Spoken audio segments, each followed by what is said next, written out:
key to having a great photography career is having lovely assistants. You agree with that? What's up, y'all? Hey. Hello. How you doing? Good afternoon. Ay, ay, ay. Kiss my grits. All right. Can you guys hear me? Yeah. I said kiss off. Can you guys really hear me? Yeah. I'm not going to yell unless you shoot cannon. I don't care what you shoot with. It matters nothing to me.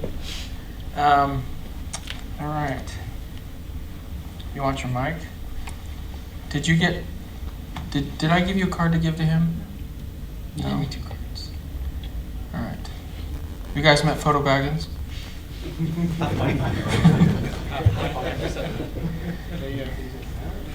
Guys, this is Photo Baggins. This AKA Jason. Jason is my videographer. Jason is very important to me. Love him very much. I do. Jason's been with me for 2 years. If you guys follow my social media, you know that Jason's is my main man. So I appreciate that. He's been great. He didn't do this when we were live streaming. It's because you didn't harass me. Jason has been on along a lot of my adventures over the years, and Jason's going to be taking on bigger roles with the company. I currently edit all of the videos. I shoot all the videos. No, he shoots the videos. I edit the videos. I edit the shots. I do all of it, and I'm not gonna do the video editing for too much longer, maybe. So Something suck, you know why. put that in my pocket. Cool, all right, guys. I'm just going to introduce the session quickly. Yes, go ahead. So thanks very much for coming down for the Jason Lanier workshop, the world famous Pinewood Studios, which is synonymous with movies like James Bond and Harry Potter, but actually as of this morning and this afternoon they're shooting Star Wars here today, and we'll be editing the shorts from today at the end of the day in this room. So we're going to be kicked out at 6 to do that. But we're really honoured that Jason could join us today. It's the UK launch and debut of the new Nova Pro, which Jason's going to be demonstrating throughout the session. But Jason is a man who needs no introductions other than he's had over 10 million views now on his YouTube channel. He's a Sony artisan of imagery and one of the most respected professional photographers in the world, and we're delighted to have him here. So without further ado, Mr. Jason Lanier.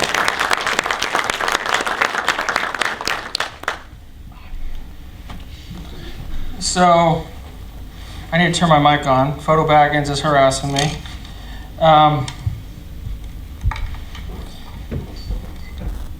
So now I gotta turn around because I gotta lift up my shirt. I can turn to you, Keith, and turn you on, baby. You know you want a piece of this American pie.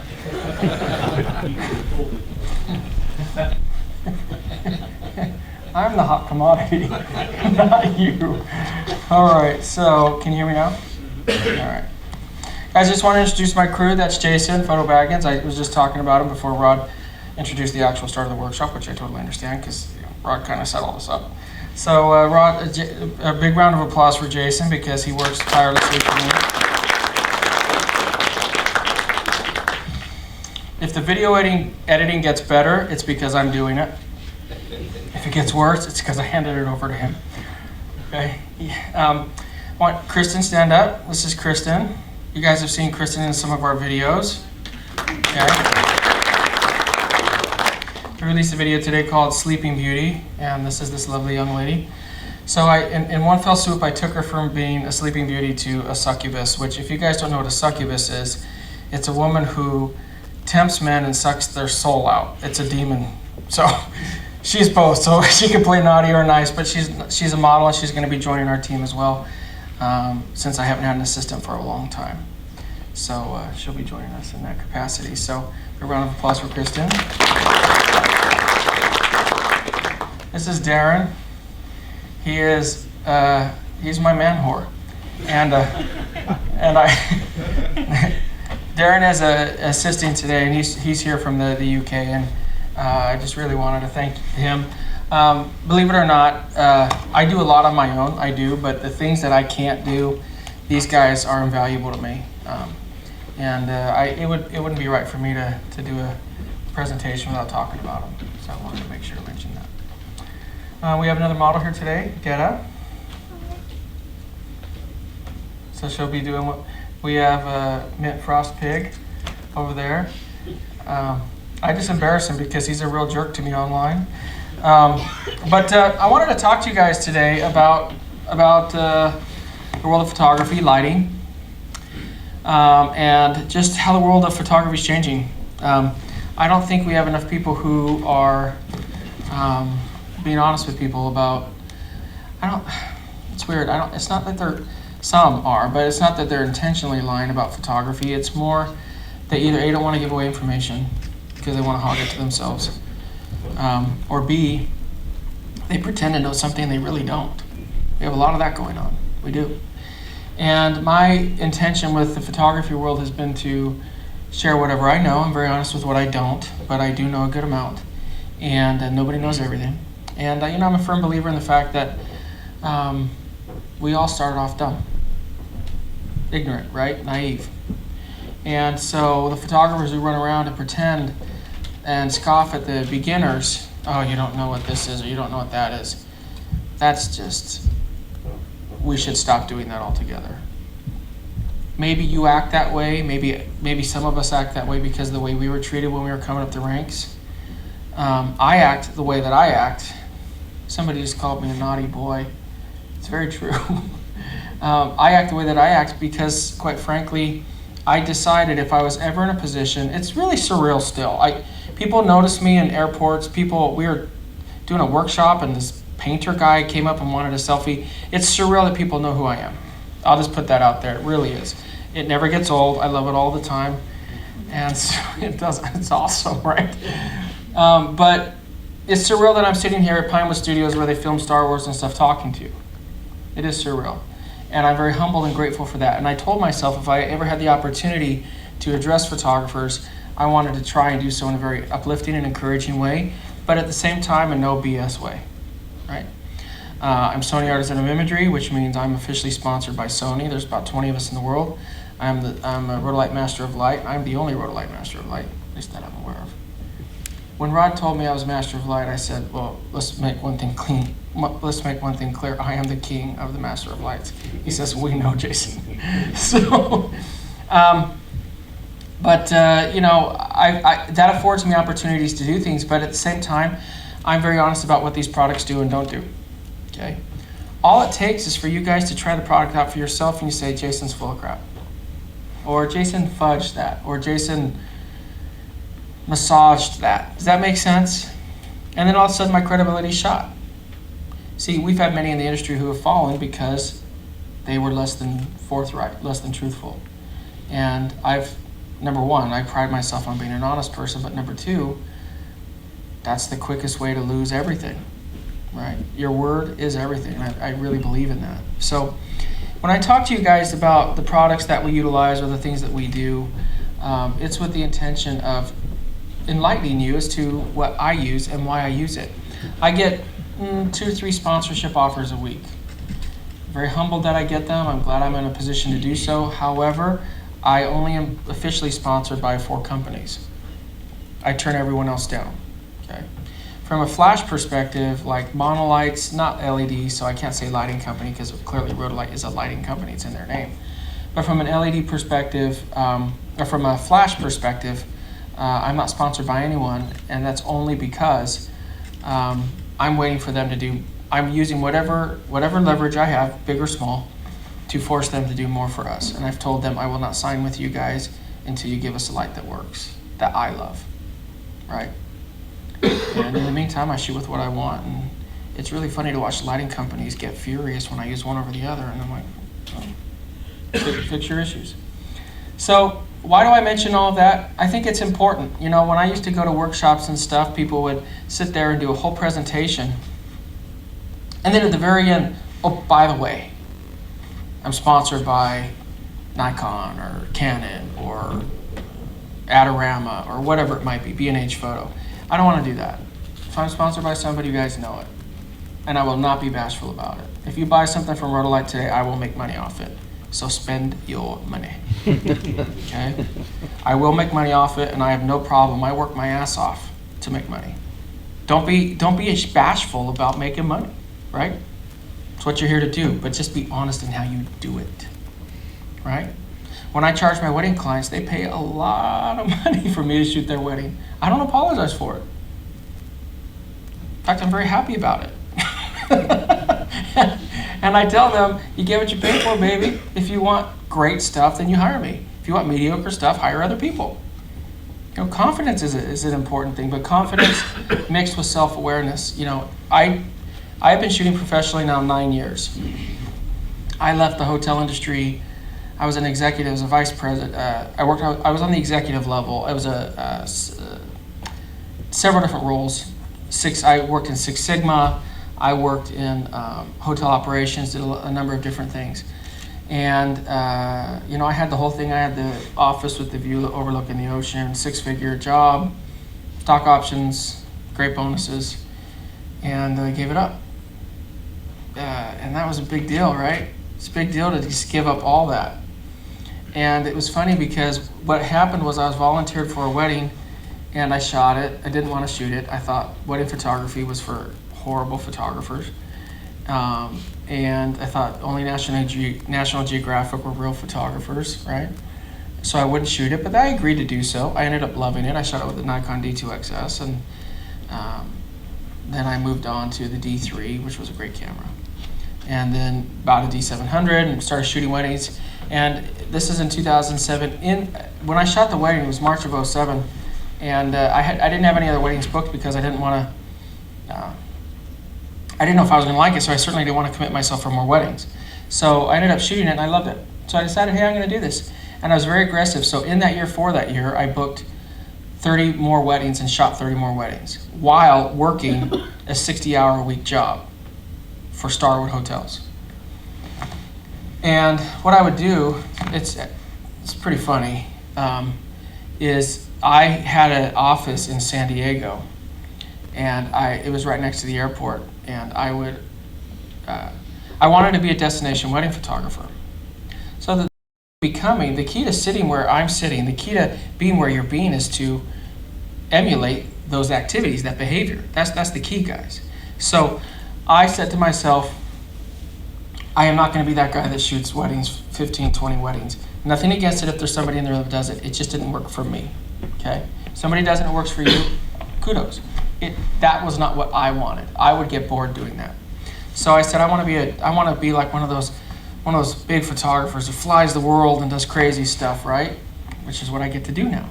But I wanted to do that, and so I said, well, how do I do that? I have to pretend to be a destination wedding photographer. So I pretended, right? I went on to a site called webplan.net. I would book weddings. I would tell the bride and groom I'm a photographer from LA, and I just happen to be in Boston, Massachusetts the weekend of your wedding. I have nothing to do, so I'll do your wedding at a discounted rate. And they said yes. It's a big deal, photographer for coming to LA. I would charge about $1,500, which barely covered, my expenses, flight, whatever else. I didn't care. I had a brand to build, right? And so then I would fly there, shoot it, and then I did all these weddings. So I had a vice president, one of the people from the home office of Starwood, which is in White Plains, New York. They came to my office and we were chatting, and she came in and she saw all these pictures up all over the walls. And when I was working for Starwood, and I worked for others, Marriott and all those, but when I worked for Starwood, I was able to travel the world doing it. I went to Italy and Brussels, and I mean just all over the place, Asia, all over the place. And in the hotel industry, they drink a lot. I mean, a lot. And what ended up happening is they would go out and drink, and I would take pictures. That was my, so to speak, coping mechanism. I found my peace. I found my release through photography. So they would go get hammered, and I mean hammered. And I would catch a train after our meetings ended, and I would go to Pisa. I shot the Leaning Tower of Pisa. Or I'd go to Florence and I'd shoot the streets and just do all these amazing things. So I had all these pictures up of landscapes from all over the world. And another vice president came in and said, hey, what are you doing here? I thought, okay, am I messing up? Because in every hotel office, we have all of our awards and our diplomas. That's what you do, right? I took all that down, and I put up all my pictures. So I thought she was mad that I took it down and I was bucking the trend. She says, why are you here? I said, to make money. She said, you're a great photographer. Truth be told, guys, those pictures kind of sucked. Okay, they were okay. Ain't nothing compared to what I do now. But I guess you could see that I had a path, right? So I quit my job. Cold turkey. Quit my job. Took about a month's worth of vacation and started a whole new business. Went on, started shooting. I did about 25, 30 weddings a year. Maybe 35, 40 weddings a year for a good 6 years, 7 years. And then I started to transition into training. And I've been doing training now for about 4 or 5 years. And I realized that I wanted to do something. I wanted to be a photographer. What I didn't like is I didn't like photographers who only trained. I think if you only train, you lose your edge. I think if you only train, you aren't connected to what's really going on in the industry. I really believe that. Because then they're just pushing products or doing whatever else. I didn't want to be that guy. Because when you have to use the gear out on your own personal shoots, that's when the rubber hits the road, right? That's when you have to, hey, this thing sucks. Or this thing's fantastic.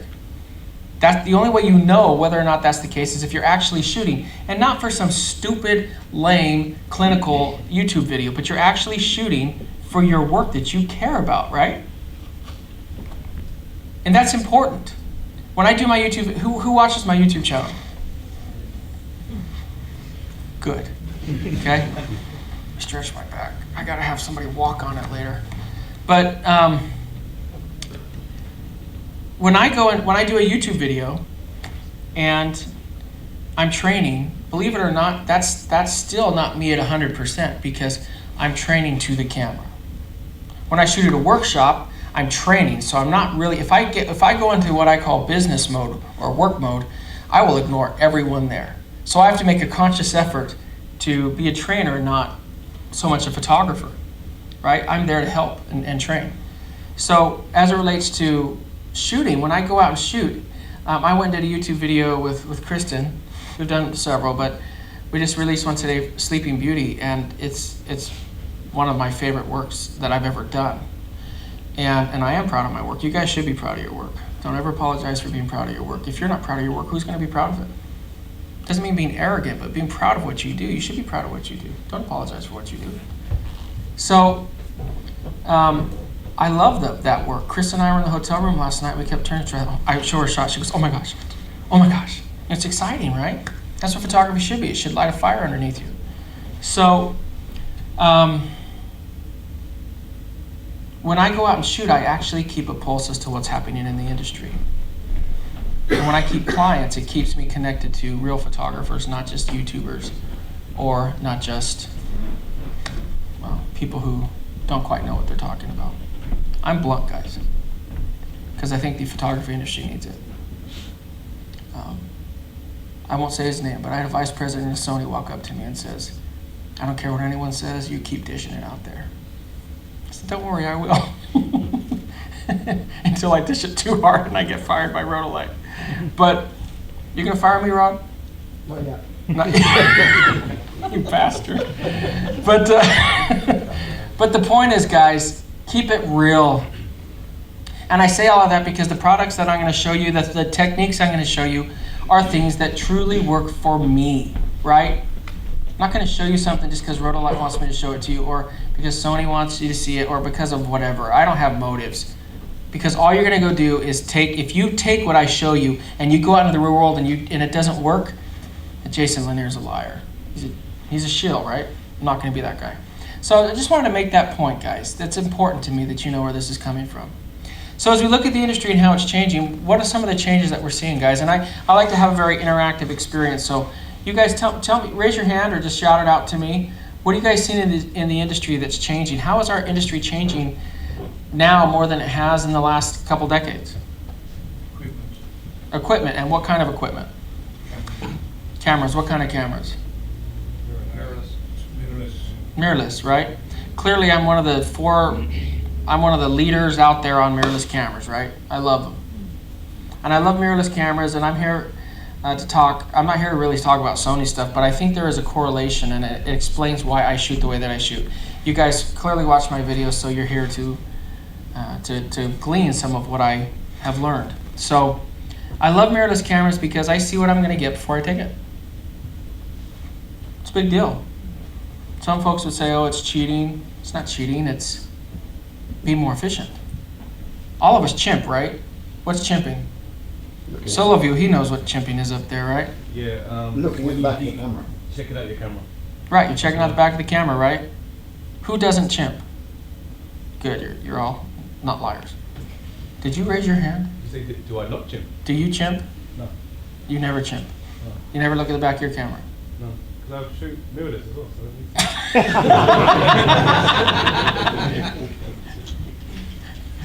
He's a plant. In mirrorless community, we pre-chimp. Okay, but we're looking at what we get before we take it, right? Now, why is that important? Why is it important? Say on time, you can see what you actually get before you click the button. Who here shoots weddings? It's good for the interaction stuff. Mm-hmm. So you're spending time to Right. Who? You guys shoot weddings, right? How many shots do you take at a wedding? Thousands, right? I only have to take 500 because every single one of my shots is perfect. Okay. There's a little sarcasm in there, guys. It's okay. I'm not that arrogant.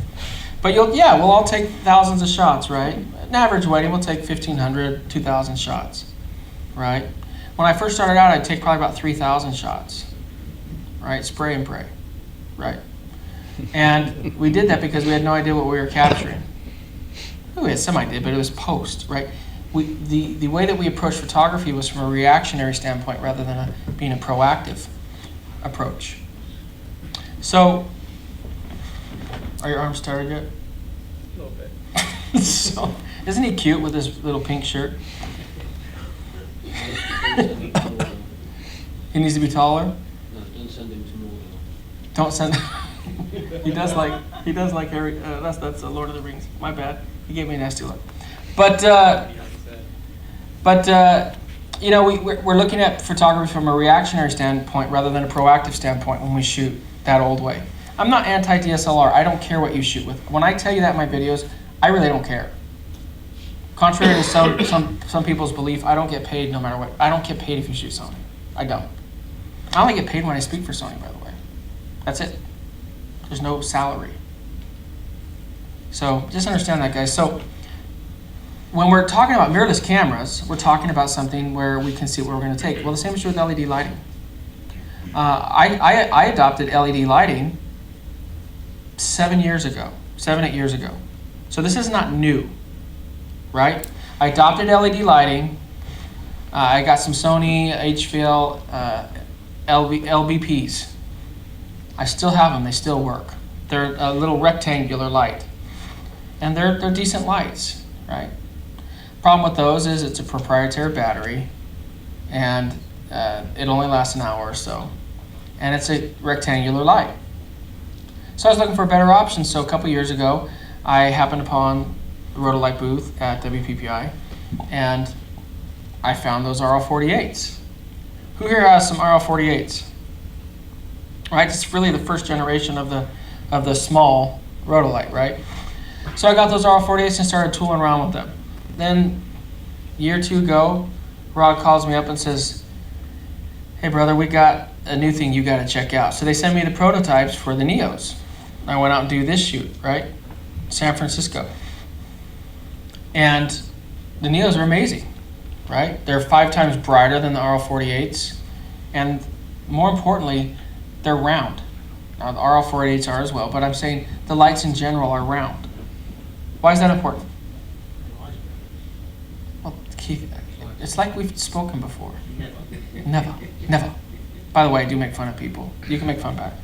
Yeah, they're round catch lights, which, right? We want that beautiful light coming in.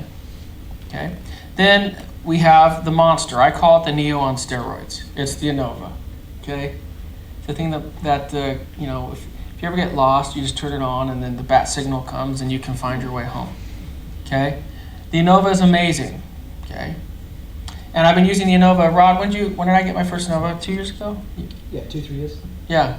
So Rod, I was able to get some Innovas, which was awesome. I did some shoots at the circus you guys may or may not have seen with using those Innovas, and they're absolutely stunning. You know, and when I started using the Innovas and the Neos, it was the first time that I really felt like I was using lights that were more based on a movie type environment, right? Now, the folks here at Rotolight have a huge advantage, and that advantage is that they are able to tap into some of the resources here of Pinewood Studios. And they're walking around with these amazing artists, directors of photography, and just brilliant minds, right? They can talk to them about products. If they want to dumb down that process, they call me and I can give them some feedback. And we talk about these lights. We talk about how these lights can be beneficial for the photography industry. So when we first started talking about Neos, the thing was, hey, let's make sure we have a light that is round. Let's make sure we have a light that we can change the white balance, the color on it, the color temperature. Now let's make sure we have a light that, I remember when they first sent me the prototypes for the Neo, I couldn't fit rechargeables in there. And I told Rotolight, I said, I'm telling you what, these will not sell unless there's rechargeable batteries options, because photographers spend fortunes on those alkaline batteries, or especially the lithiums, right? I remember I used to go through, I'm not exaggerating, depending on how much you shoot that given week, back in the States, a pair of Energizer lithiums will run you, $13, $14. And at a wedding, between flash and everything else, you could go through a couple packs just at a wedding, easy. So you're talking $30, $40 every weekend. That gets pricey, right? So what do? You buy rechargeables. When I buy rechargeables, I make sure to buy the slow discharge, and Loop Pros or the Medians, right, by PowerX. And I put those in there. So then that was important to me because I had previously been using LEDs like the Sonys that were proprietary battery based, and I didn't want that. There's a lot of LED lights out there now that have a proprietary battery. Why is that a disadvantage?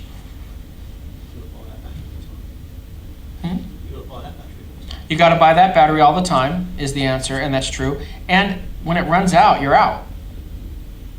See, I want sources that I can easily tap into, or I want to be able to change stuff out. Some of the lights out there, you have to plug them in to charge them. That is just a dead deal for me. That's a coffin, right? I'm not going to be hamstrung like that. I don't mind buying extra batteries, but I want to make sure that I have the batteries that are going to work for me and that'll work. Another thing that's very important to me is mobility, right? You guys watch my shoots? Oh, one person raised his hand. I think you guys are tired from your afternoon tea. We don't do tea in the United States. We just drug up on more coffee or Diet Coke. I want mobility, right? I torture my gear. I do. I don't abuse it. This is important to know. I don't abuse my gear. I put it in its bags. I do care. When I place it on the ground, if it's wet, I do try to put a tarp under it. I care. But I don't stop myself from using my gear because I want to get some amazing shots. If you guys aren't using your gear, you know what? Oh, how'd you get that shot in the middle of the ocean? I stood in the middle of the ocean. Weren't you worried about it getting wet? Of course I was worried about it, but I wanted the shot more than I cared about getting it wet. And I knew if I got that shot, people would notice me, I'd get more jobs, and I would easily replace that camera if and when something happened, right? You gotta get out there. When I go out and I do my urbex stuff, right? Go out my crazy abandoned places, there's a risk.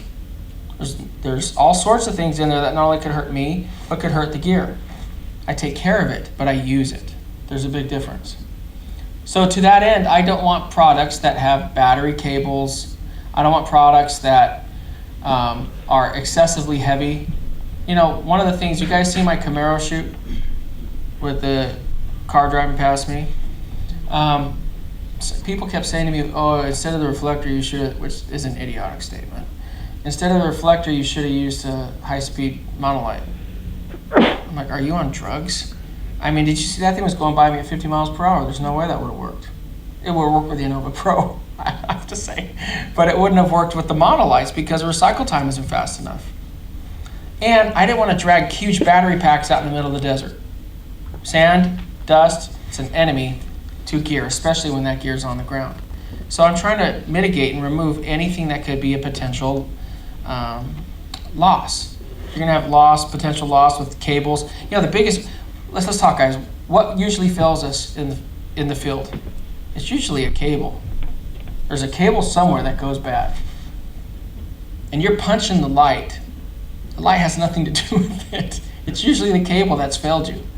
So the more that I can reduce needing cables, extra stuff, well, how about you get out to a shoot and you forgot something? So in other words, the units that are more self-contained are the units that appeal to me the most. So being able to take these Neos or the Innova Pros out is fantastic. So when Rod called me up and said, hey Jace, we've got the Innova Pro, I said, okay, awesome, what's the Innova Pro? He says, oh well, it's 43% brighter than the previous Innova. So that's cool, right? I haven't said this to Rod before, but I will tell him what I was thinking. And I said, oh, that's cool. And you know, the previous Innova was well over $2,000, something like that. So I thought, well, this puppy's got to be like $3,000, right? But I shut my mouth. I don't want to ruin our relationship. So I said, well, that's cool. And he says, but wait. But he said it in a really sexy British accent. He said,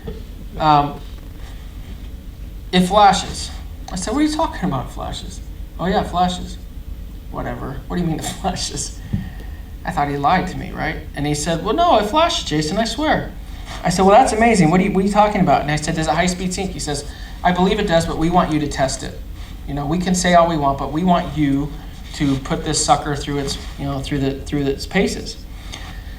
So then, once I found out that it was 43% brighter and that it flashed, and when it does flash, it flashes at 50% more power output than it does in LED mode, I thought this sucker is gonna break the bank, and it's gonna be the thing that makes the product not sell, right? Sometimes we get these products and they're a dream come true, but they're a backbreaker on the budget. And I figured if the previous Innovas were like $2,200, $2,500, what were they, Rod? $2,600. Okay. If the previous Innovas were $2,600, this one's brighter, and it flashes, it's gonna be $3,500. But Rod said in his very sexy accent, but wait, there's more.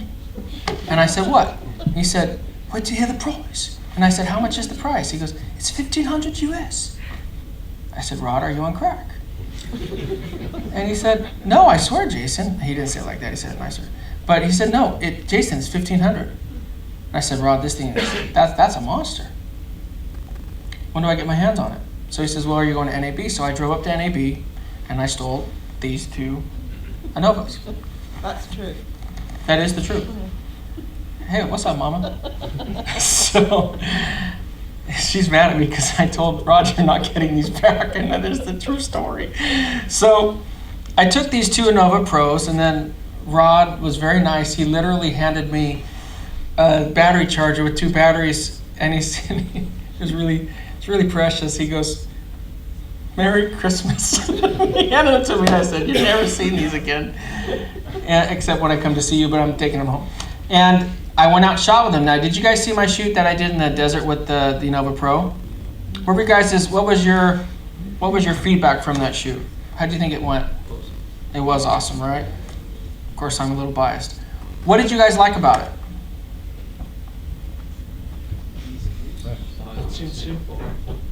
Simple? That's a great point. The less confusing you make your photography, the more creative you can be. There's a lot of truth to that statement. When you guys hear me make fun of pocket wizards in my videos, it's because they'll start and then they stop. They start and then they stop. Any product that is going to give you inconsistent results is honestly a product you cannot use. Period. Because when you need it the most, it's Murphy's Law, it's going to fail you. And guys, there's times where it's kind of comical that it fails you. There's times where it's frustrating. There's times when it's out and out heartbreaking. And it could cost you a lawsuit. Think about it. You're paid to do a job, your flash won't go off, your cables aren't working, whatever it is. That's serious business, right? So I took these out and I started firing with them. Now, the great thing was, while we were still in convention room floor, I picked up my A6300, which is 11 frames a second, and I said, well, Rob, the thing that I care about the most is, does it do high-speed sync? Why is high-speed sync important? Say again? You can do dark backgrounds. That's very true. You can darken that up. So if you want to wipe out whatever crap is behind the subject, that's very true. What's another reason? Yeah. And shoot at low aperture. Shoot at very wide apertures, right? Yeah. Why is that important? Okay. The look of law. Why is that important? Oh, you like my little sexy squint over there? Oh, I'm not sexy, just the picture. I am the picture. Why is that important, guys? Shallow depth of field. Shallow depth of field, right? Why? What's the biggest difference between consumer photography and professional photography? Picture taker versus photographer. What is it? Control of your depth of field. That's right. When you look, I always tell this to my workshop groups, but take a picture of somebody. If Kristen was standing here, she doesn't want to stand next to me. If she was standing here and I held up my phone and took a picture, it's gonna just have pretty much everything in focus. Maybe shoot at 5.6, 6.3, something like that, whatever. Maybe if I'm lucky, I'll get 2.8 out of that baby, right? I know the new Samsung goes like 1.9, but that's, see, to cause that, you have to bring that phone close. You almost have to shoot it in macro mode for it to even produce that shallow depth of field, right? If you're just taking a picture and the person's 5 feet from you, the camera is not going to do that. Now, some of the phones these days, you can push it, but it's pretty wonky. The biggest difference between that and your camera is your ability to slap on a lens that's like for me, it's 85 millimeter G Master, which is a 1.4, right? I shoot it at 1.4 and knock out that background. I have a really great focus to defocus in that shot. That is one of the, lighting and your aperture, your use of apertures is one of the biggest differences between consumer photography and professional photography. It really is. You guys need to understand that. Well, if you're incorporating flash, who here uses flash or LED in your photography right now? Let me define that further. Who uses LED lighting? Okay. Why do you guys use LED lighting? I can see what I'm doing straight away and where the light is falling.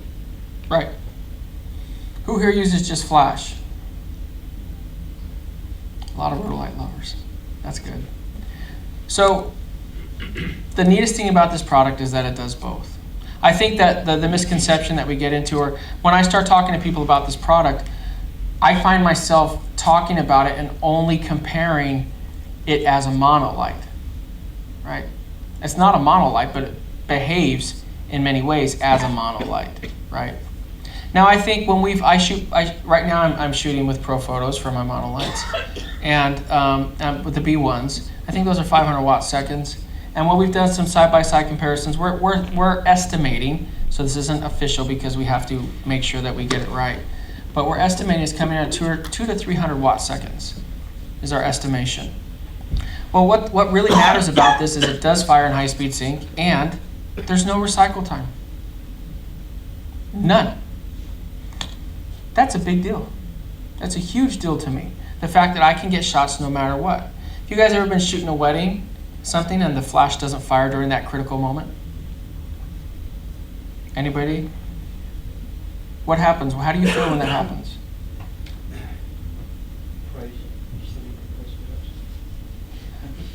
We spoke about this in the morning session. So what do you do when your shot sucks? How do you fix it in post? How do you make it serviceable? Black and white. Bingo. Every photographer knows, right? And then what do? That flash doesn't fire, we flip it black and white, and then we try to convince the client that it is what? Artistic. Artistic. See, we are all liars, okay?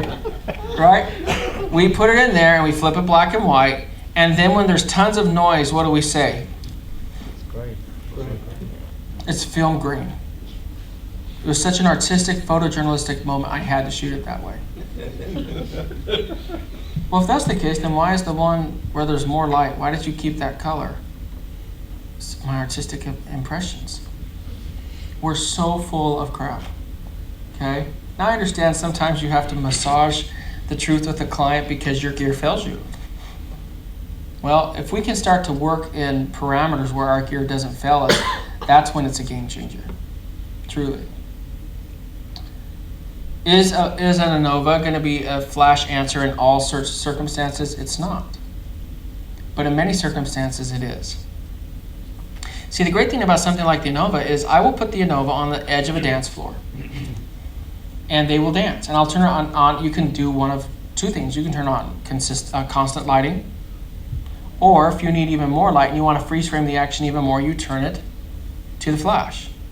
It's that simple. Because the flash is 50% brighter than the constant, it'll provide even more light. So if you're in if there's more light more ambient light in the composition, then you would use flash, right?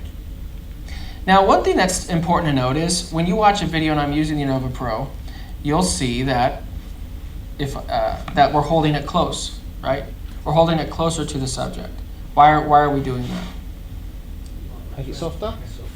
It's softer, but we're holding it closer because it's not as powerful as a monolight. But the difference is, in order for us, it's really an interesting thing. We've done a lot of shoots with this, but the Pro Photos, and I think the Pro Photos are the best monolights that I've ever used. I think they're great, so I want to just make that point. Don't fall asleep, Chris. So when we set up the Pro Photo, in order for us, even with the beauty dish, even with a 2-3 foot box beauty dish with a deflector plate, with a sock on the front, right? I'm really cutting that light. I still have to take that light, if I'm shooting at 1:1, I still have to take that light 10, 12 feet back to make it soft. Now you can make it beautiful doing it, but you have to take it that 10, 12 feet back. Whereas when you're using the ANOVA, now it's strong enough to reach that distance, but when you're using the ANOVA, you have to get closer because it's not as powerful. But the crazy thing is, it's so soft up close because it's LED. So you just have to know when to use what. I think if I had one light that I can only take anywhere, it would be the ANOVA Pro. I don't think, that's for sure I would only take the ANOVA Pro. Because I almost said something naughty. It's really good, okay? It gives me so many abilities. The ANOVA Pro is awesome because it has so many filters. And because they work here in Hollywood, Europe, there's so many great filters that they put on these things, and it's really fantastic. I'll give you some examples. There's skin softening filters. There's filters for darker complected people versus lighter complected people, which is a harder way of saying black and white people. And the really cool thing is, you guys, when we have the light hit our skin tones, right? Where do we get the specular highlights? Where do we get them? There's no I say spectacular highlights on my videos just to piss off the pros, by the way. It brings me no small amount of joy to purposely mess things up and watch them comment on my videos. He has no idea what he's talking about. I'm not going to say spectacular highlights. I know it's a specular. But where are we going to see those spectacular highlights? Forehead, cheekbones. Right, exactly. We're going to see it right here above the eyebrows. We're going to see it right on the cheekbones. Right? You're going to see wherever that light's hitting first. Maybe on the bridge of the nose, right? Sometimes on the chin. Depends if they're like Jay Leno or whatever. So Rotolight has some awesome filters that actually match the color tones. So what it does is it's like photoshopping with LED lighting. It's nuts. I didn't even believe, I thought it was just some song and dance that Rod Sr. was trying to sell me. And then he showed me, and I'm like, yeah, that's pretty awesome. So there's all these things from skin softening to diffusion to all these wonderful things, just to the regular red, blues, these beautiful things that you guys see me do, these kicker lights that we add on. And we do some amazing things with these lights. And don't worry, I know I'm blabbing to you. I will show you some crazy good shots. Not my previous work. Who cares? You guys can watch that online. We're gonna do a presentation, demonstration, and show you guys what's what, right? Because if you're actually a good photographer, you can actually shoot in front of people and not be terrified. So and guys, when I say that, I'm not trying to come across as cocky. I am just so sick of all the people who are telling us things, and then you say, where's your work? And there ain't much work. I'm sick of it. I am absolutely sick of it. I'm sick of the people who are, they have 1 million followers, and you go to their website and there's hardly any work. Or if it is, it's crap. So let me give you what's what. Those are the people you should not be listening to. Those are product reviewers. Those are not photographers. I will never, ever give up my place as a photographer just to hawk freaking products. Ever. It pisses me off even thinking about it. You need to value and cherish your role as somebody who documents history and documents people as a photographer. And not ever give that up. So what we're going to do today, guys, is show you some really cool things. We're going to show you some 3 light setups. We're going to show you some back and front lighting. We're going to use some kicker lights. We're going to even play with some of the reflectors. Okay? Who here uses reflectors? Oh, good. About 40% of you guys. Don't forget about reflectors in photography. They've been part of photography forever, and they need to be utilized. They're wonderful pieces of equipment. So we have some great stuff here. Get my old bones to start moving again.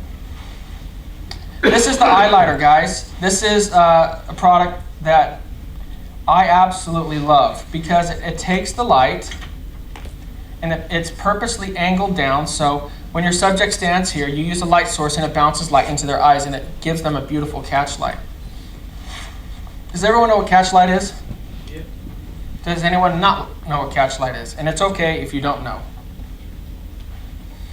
Great. You guys watch a movie. You'll know you're watching a great movie when there's great catch light.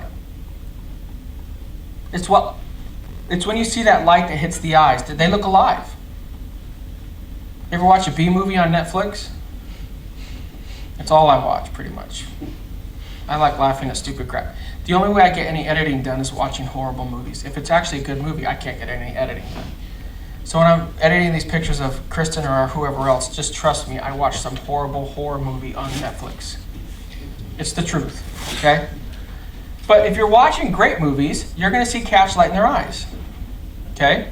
And that catch light is vital to that photograph being real, and it's even more importantly, it's vital to that person being alive, right? You want to make somebody soulless and make them a demon, a succubus, right? Take that catch light out of their eyes. It's horrible. I was at the Marriott we're staying at.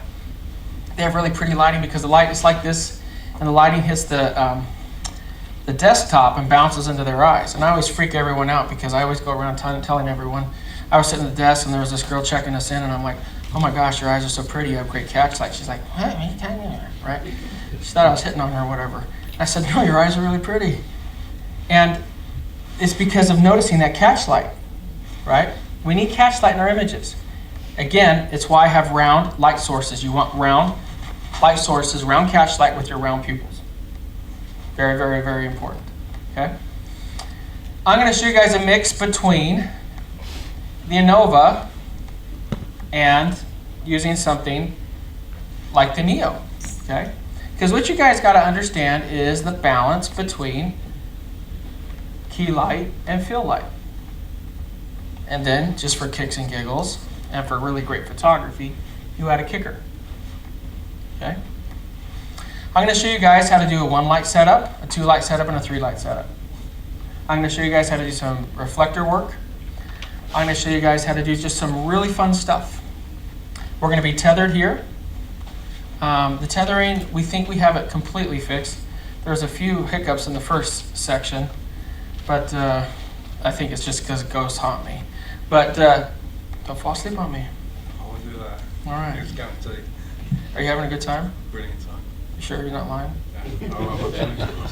Because if you're falling asleep, I'll just come over and kiss you. So, and believe me, that would wake up anybody, like in a good way. Okay, so we're going to show you guys that stuff. If we have time, I'm going to have you guys come down and play with the gear with me. Now there's lots of you, but if we have time, we'll make sure to do that. Is it 3 o'clock right now? Yeah. Rod's telling me to go get some booze. Keith, you already got started? Absolutely.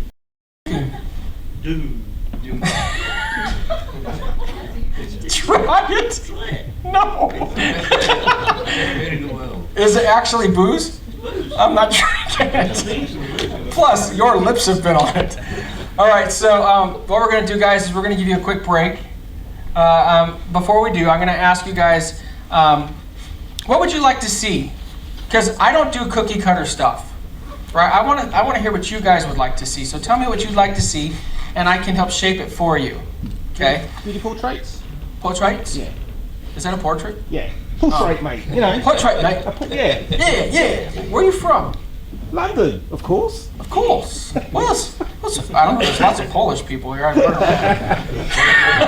Excuse me, I'm Polish. I'm glad you are. Hi. Hi. Hi. No, we have Polish people at my workshop, and we have Polish people in the first section. Don't worry, I love everybody. Just not everybody loves me.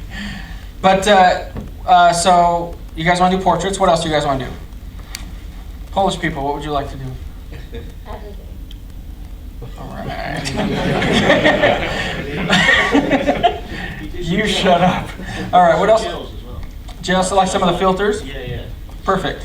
We can do that. What else, guys? What would you guys like to see? You've already mentioned, but the real difference between the two major setups, between the Nova Pro and obviously the Neo. Perfect. Where are you from, brother? North of England originally, Cumbria. Okay. Just to kind of give you an idea, the Nova Pro is 5 times brighter than the Neo. Ooh. Neo on HGH and steroids. Okay, it is just a monster. It's beautiful. And again, I love the fact that, this is the other thing, it runs very cool. It's perfect for indoor locations because it runs very cool.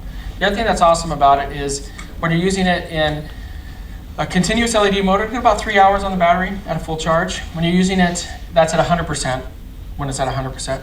When you're using it in LED flash mode, it'll go forever. I mean, like a really long time. It's awesome. Does that make sense? And yes? Does the Neo do flash as well? The Neo does not do flash. The Neo came out a year ago? Yeah, and it doesn't have the PC sync input. So there's no place to actually make it flash. Yep. I don't know, Rod, is the next Neo doing flash? There's no plans to do it, no, because it adds significant costs to the product. So the Nova is the product with flashing. Yeah, and I have to say, if they put flash in the Neo, I don't know if it would really be powerful enough in flash mode to give you the results that you want, whereas the Nova Pro does. Now, I know the Nova Pro is much larger, but you'll see, we'll kind of demonstrate this stuff for you guys. One of my favorite things to do is take these lights and put either an LED or constant, put them on the edge of a dance floor and go nuts. Right? I've done this many times. You guys, if you shoot any type of events, where's this guy? Well, here I go again, getting in the presentation. But if you do any kind of events,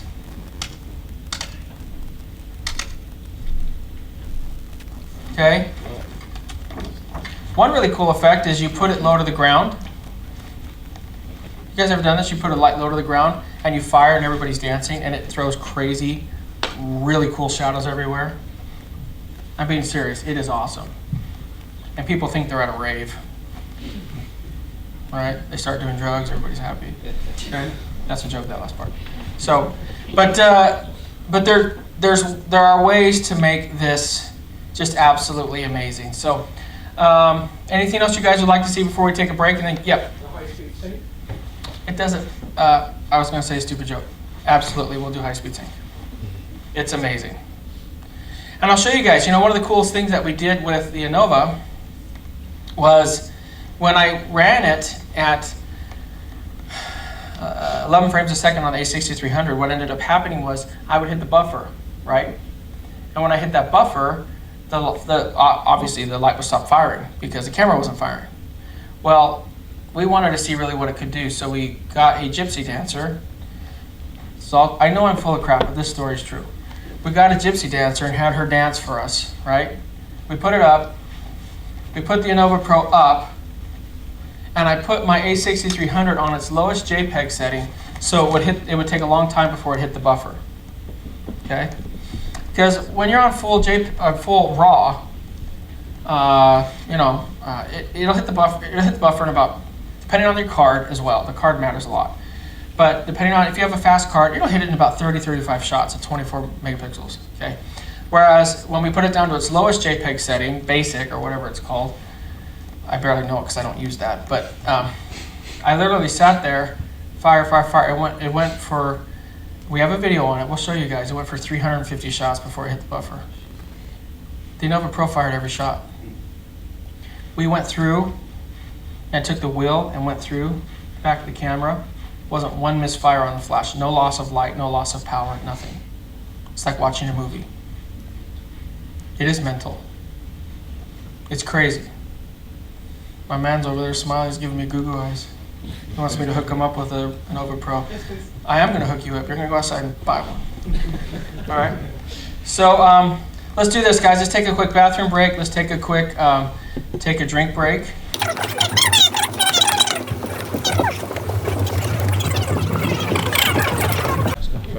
Are you chuffed?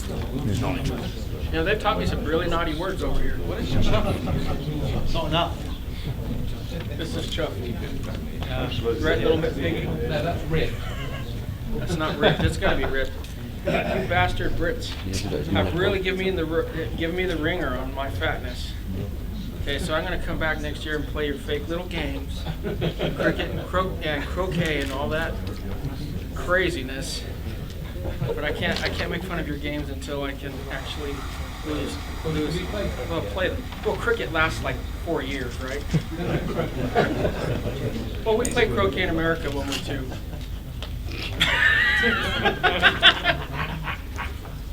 Huh? I can't hear you. Feed bowl. Bead ball. Beat balls. Beatbox. I'm pretty sure you said beatbox. Did you say beatbox? Where are you from? Slovakian? Nice, that's pretty sexy. Where are the rest of you guys from? Holland! I'm from Poland! What about you? Tchaikovsky! Okay, what else are you guys from? Wales! Don't you guys like inbreed or something over there? That's what I heard! Don't kill the messenger! Oh, this is the sheep! That's why you guys are so furry. Okay? And this is where everyone walks out. Aren't you from Wales? That makes a lot of sense. The sheep run when he gets around. Where are you from, Jason? From California. Well, there you go. I don't know why everyone's laughing, but no, I'm from California. I was born in Hollywood. I was born where the stars are born. Like, no joke. My parents were just average folks, but I was born at Cedars-Sinai Hospital, which is where all the movie stars have their babies. I don't know why I was born there. Sinai. Could have been.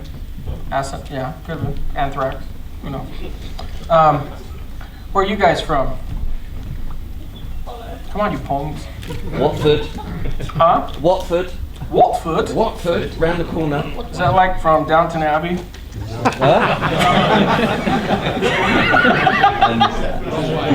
Oh, Downton Abbey. Not far. This is shaping up nice. You guys are actually breathing now. Where else are you guys from? Huh? Caramel. Isn't that like where you in the middle of chocolate? That's fun. That's Chris is giving me the shut up look. Where else are you guys from? Hastings, Hastings? Where's that? on the south coast. Why do you guys say south? You guys don't know your own language. S-O-U-T-H. It's not S-O-U-F. We say aluminium numbers. Aluminium. Yeah, that's a real brain stopper. Brava. Brava. Brother. It's a TH. Where else, guys? Where else you guys from? Bedfordshire. You guys know any cool abandoned places? Rotolight wants to pay me to go do some videos tomorrow. They don't know what Well, isn't Olive Wells abandoned? Just kidding. Okay. So, actually, we found some. All jokes aside, we found some of the best stuff we found has been in Wells. The Denby Asylum. We got the cops calling us there. That was awesome. You're on Facebook. There is a Facebook group in the UK for all the abandoned sites. Do you know about them? There's probably 40 of them, but do you know of a particular one? No, not the sites per se, but I can hook you up with the group who know the sites. Yeah, sometimes they're not so sharing with that information, but if you could help out, that'd be fantastic. I think there's an abandoned mental asylum in St Albans, which Where ain't is far this? I from gotta here. go. Kristen, we're checking in Kristen. Okay, what's the name of it? I don't know the name of it, but I'm pretty sure it's in St Albans. It's an abandoned mental hospital. And where's that? St Albans, just near Watford. And where's that? 20 miles. 20 miles away. Not far? No. Are there cops? Huh? Are there cops? Yeah, at least I haven't got guns. I take orders from her now. She's actually in charge of the company. I'm third, and it's Kristen, Cocho, me. That way I have all plausible deniability. So if something goes bad, we just blame Kristen. No, so if you guys know of anything, I am being serious. We're here till Monday, and we're gonna go find a way to get in trouble. I purposely didn't do anything too crazy, because I kept telling the team, we can't get in trouble before Pinewood. We can most certainly get, well, we gotta fly back to market. Are you looking for photography sites or dogging sites? It might be lost in translation. No, see, I'm sure that was funny, but we have no idea what dogging sites means. What does that mean?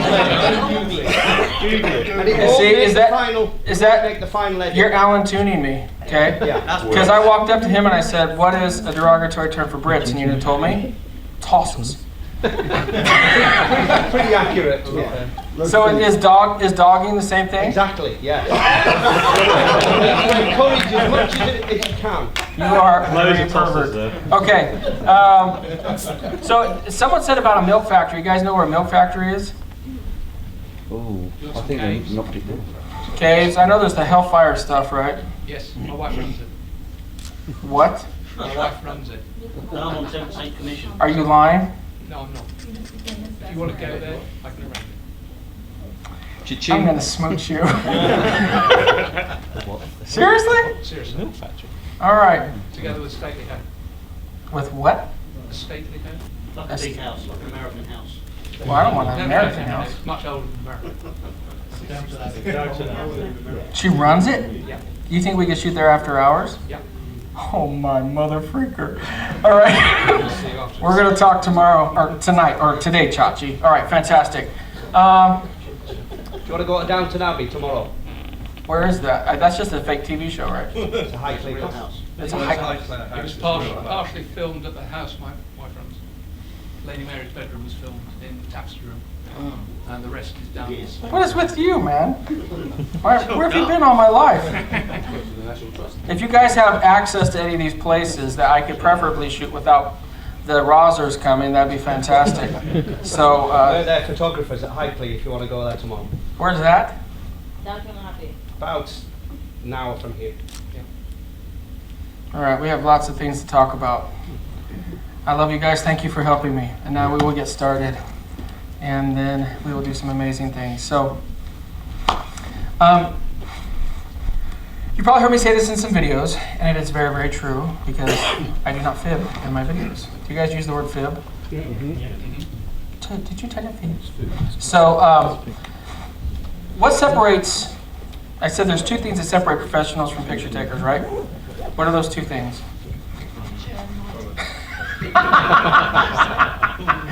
He said money.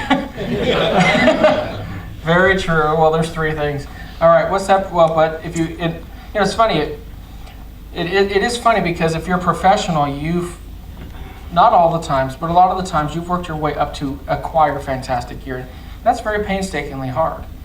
You know, it's not only until the last 3-4 years that I've been shooting with some just phenomenal lenses, for example. Right? I remember for the longest time, just got by on the 85mm 1.8 Nikon. It's like a $250 lens, right? I wasn't picking up the 1.4s, and there's a huge difference between the two, right? Just in quality build and the actual rendering of the image. A lot of the things that we have, we've worked very hard for. And we impact our images through, we spoke about it a lot during the first session, aperture, right? Really driving that aperture, so we have to have nice lenses to do that. The second thing that's going to separate, and in my opinion is most important, is light.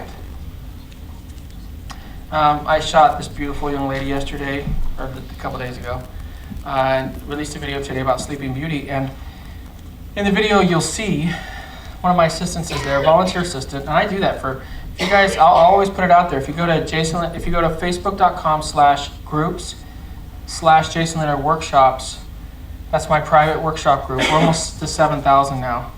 And that's the only place that I'll actually comment on your pictures, or I post there far more frequently than anywhere else. And I'll also post up opportunities for you guys to join me, and you can come and shoot with me for free. Well, you're going to assist me. You're not going to shoot, because I'm not going to let you steal my shots. But go there, guys, if you want to run around with us sometimes. So this is what Tony did a couple days ago with us when we shot her. And he asked me, and I allowed him to ask me because I said, hey, if you ask me your questions on camera, you're going to ask something a question that somebody has out there. He says to me, how do you choose where to shoot? There's this forest, there's these flowers, and he said, how do you choose where to shoot? And I said, it's all based upon the light. But that log's really pretty. The light sucks. But the log's pretty. I don't care. The lighting sucks. You got to chase that light. And when there are no options to chase light, because by all means, I shoot flash and I shoot LEDs, right? He's not opposed to natural light. I love natural light. But I've said this many times, you know, this natural light phenomenon that has swept over the industry is nothing more than laziness. I have no problem saying that, and I don't care if people get mad about it. Because if you go to a natural light photographer's, there's always going to be one person out of 1,000 that is contrary to this rule. That's a given. There's always going to be that one master photographer who just chooses natural light, but they could do anything, right? That's a given. But I'm talking about the rest of the folks out there. So before somebody raises their hand and says, what about so-and-so? That's the exception. We're talking about everyone else. When you look at websites, wedding photography, what do you see? You see a bunch of blown out skies, right? See a bunch of daytime shots. How often do you really, except for master great photographers, you go to my website and you'll see tons of shots, dark situations, creative lighting, so on and so forth. You go to the vast majority of other photography websites, what do you see? A bunch of daytime shots, a bunch of magic hour, golden hour shots, right? And I'm just going to say it's the stuff that almost anyone can take. All we hear is that the world is full of photographers, and it's choking our industry. If you believe that, you are very narrow-minded. What's choking it is your inability to stand out in an industry full of mediocre photography. That's the truth. For my last wedding, I charged $18,000. Let that digest a second. Why did I charge $18,000?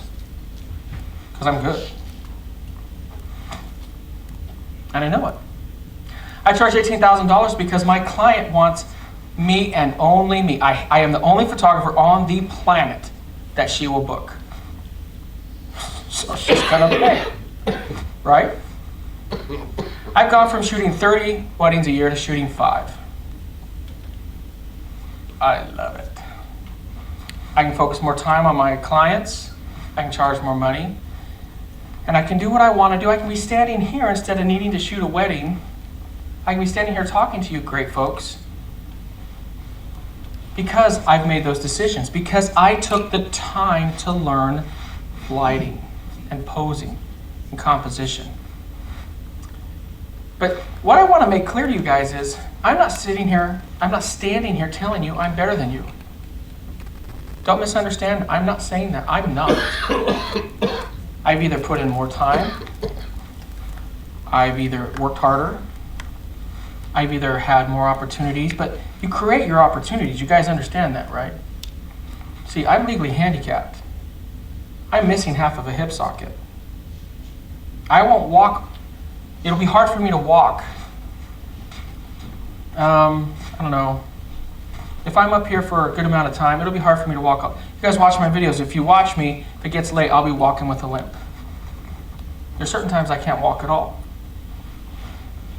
I do not buy people's excuses for failure. I put myself in very difficult scenarios. I have the blue placard. Big old badass Jason, Mr. Affliction, skull and bones. I have a little cripple sticker. I can say it since I'm crippled. Right?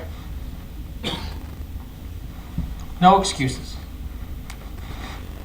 You can always find a reason why you aren't where you want to be.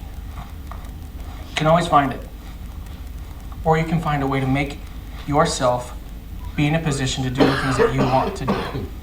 Oh, that's okay. I have not enough for me to come back on again. It's haunted, okay? But what I want you guys to understand is, make no excuses. To this day, Kristen, how many shoots have we done, sweetheart? Since we've been in the UK, honey? 7 so far. It's a good guess. I charge a lot of money to shoot. Have I charged you any money? No. Okay. Why would I do these shoots?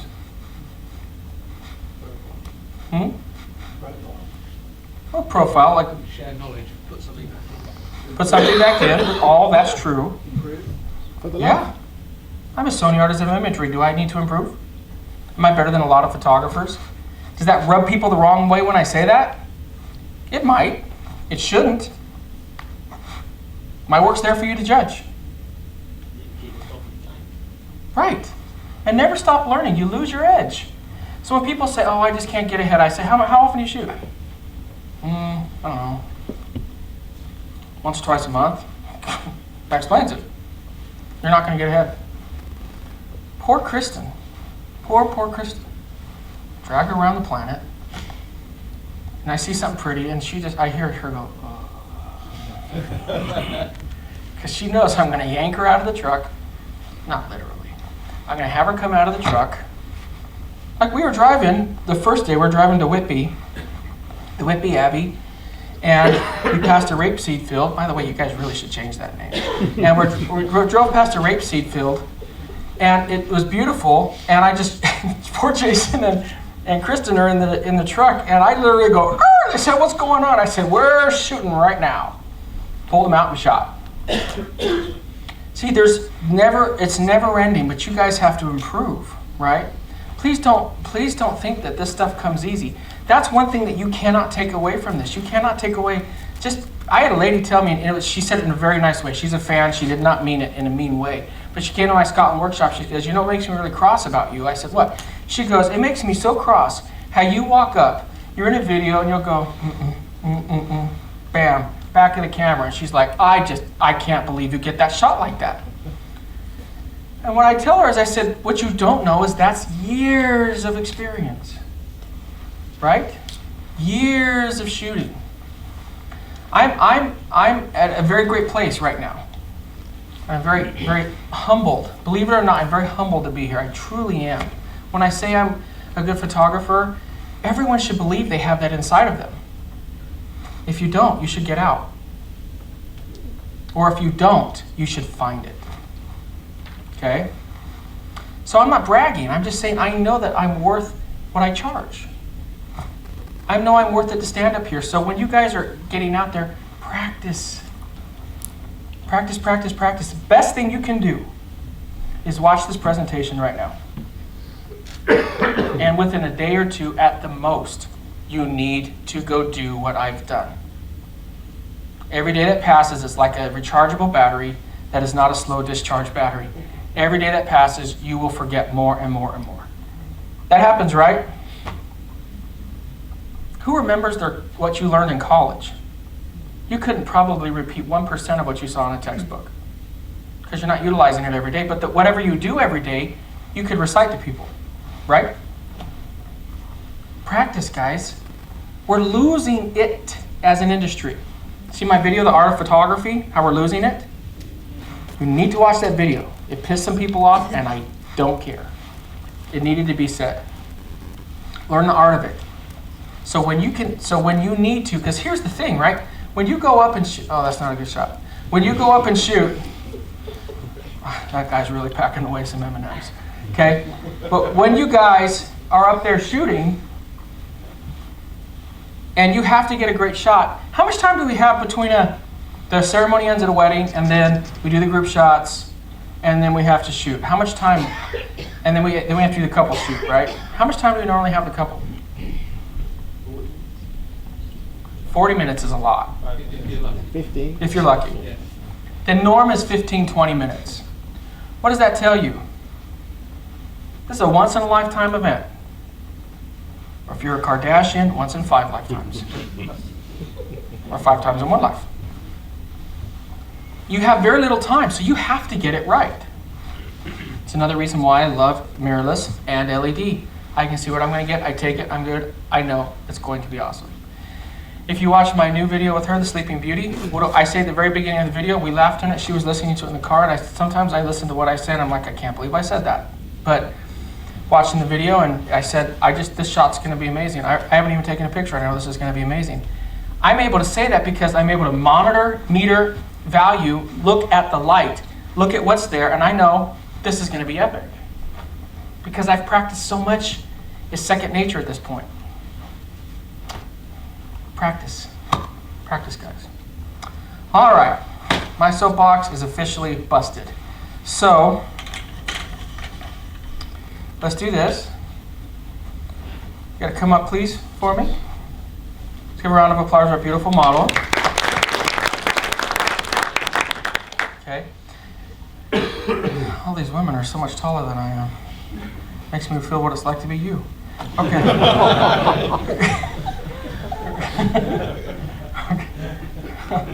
Damn, what a jerk. Okay, so what I'm using here is the reflector, and it's angling back into her, right? We're getting catch light. It's dropping that catch light down. Now, if you're standing right where I'm standing, it's already catching a faint amount of catch light just from this overhead lighting, and it's absolutely beautiful. Thank you, brother. Can you turn that on for me, please?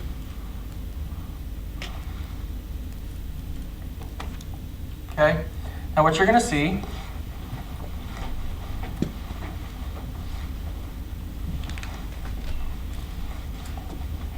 I'm going to yank this out. It's not going to be good.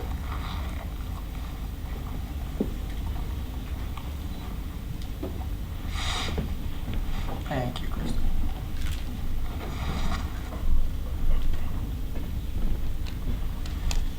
Now when I shoot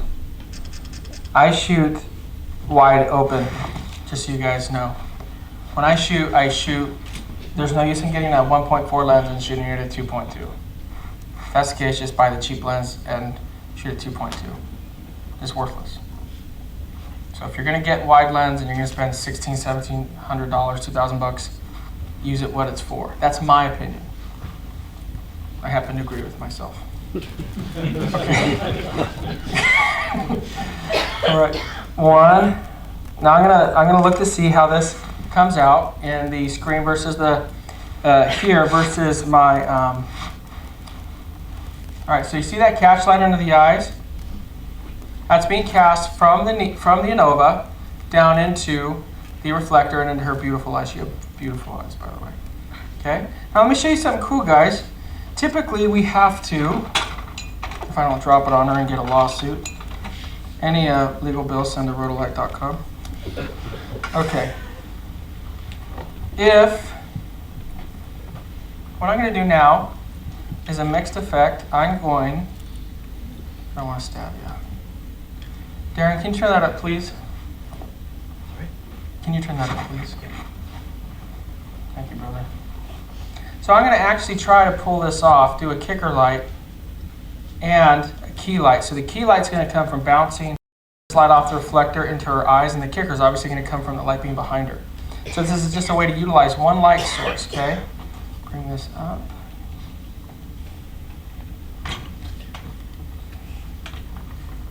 Get this crap off. Darren, will you take this light stand away, please? I hate being tethered. Thanks.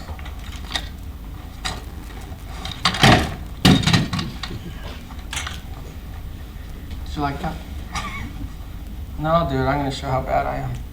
All right, so you'll see in the picture, it is casting the coolest. It almost looks like a monster, a very beautiful monster. Okay, but the eyeliner, she wants me to shut up. The eyeliner is casting a really great reflection back, but I'm getting, in one shot, I'm getting the Innova Pro is backlighting her, giving me some great kicker light and some separation, and the reflector is bouncing that light right back into her.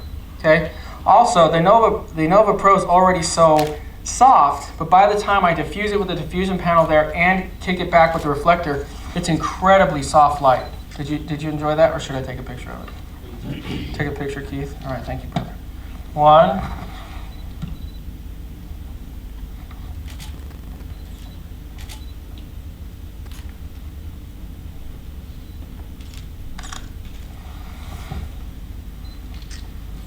You're going to see, guys. Isn't that crazy?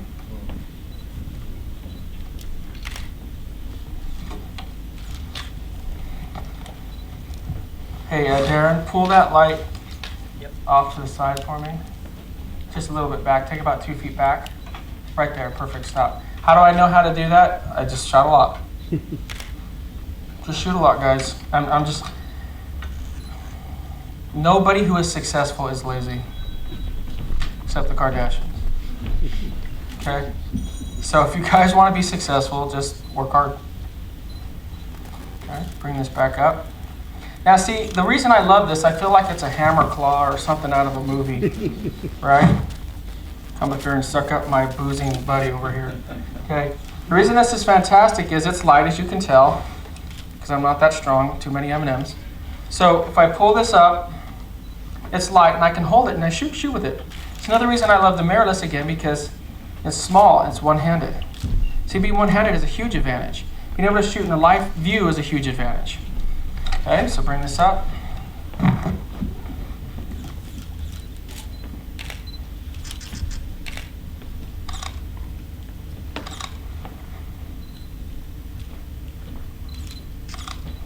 Now, because I'm shooting with LED, I'm able to see the shot before I take it, right? I'm able to see what I'm going to get before I even take it. Isn't that gorgeous? Okay. So if you only had one light, this would be a way to shoot it. Now, when I teach photography, I always teach people to build in blocks, right? Teach people to use one light, then move on to a second light and a third light. You should always shoot that way. A lot of people make the mistake of trying. Right there, bring over, get that Neo, brother. This one? Please, okay? So, I take one light. So what I'm gonna do first is I'll have her face you guys so you guys can see what I'm doing, okay? I'm gonna take this light. You're gonna primarily take your light source and put it off at an angle to your subject. Okay. I'm going to put this up. All right. Please take a step forward for me, please. Thank you. Step this way. You're doing great. Take a step back. Thank you. Okay, you're doing awesome. High fives. Oh, I was told you guys don't know how to high five in the UK. Is that true? You guys kind of go like this.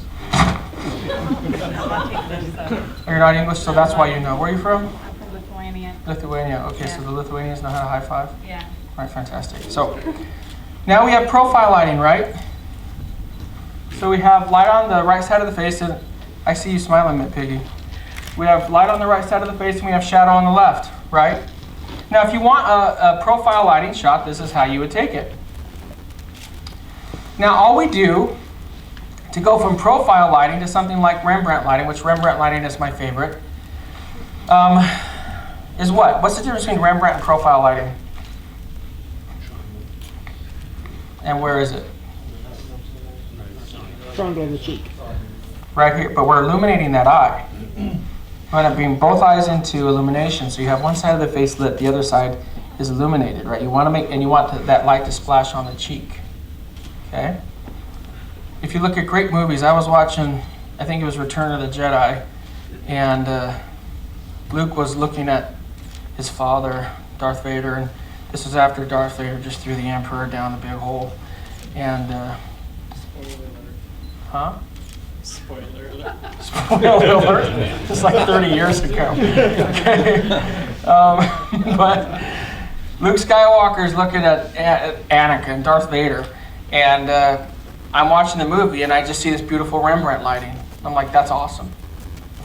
Believe it or not, when they do these films, they're doing take after take after take, and they're getting it right. Okay. So now we have this beautiful lighting. Okay. Tilt your head this way. What you want to do when posing the face is you want that chin to come forward. When the chin comes forward, it stretches the neck, which does what? Loses the double chin. I have no extra fat on me. I don't need to do it. But for the rest of the world, you guys have to stick your chin out, right? I see you right there. You're doing it. Pretty sexy. So stick that chin forward for me. Nice. Now bring that chin down.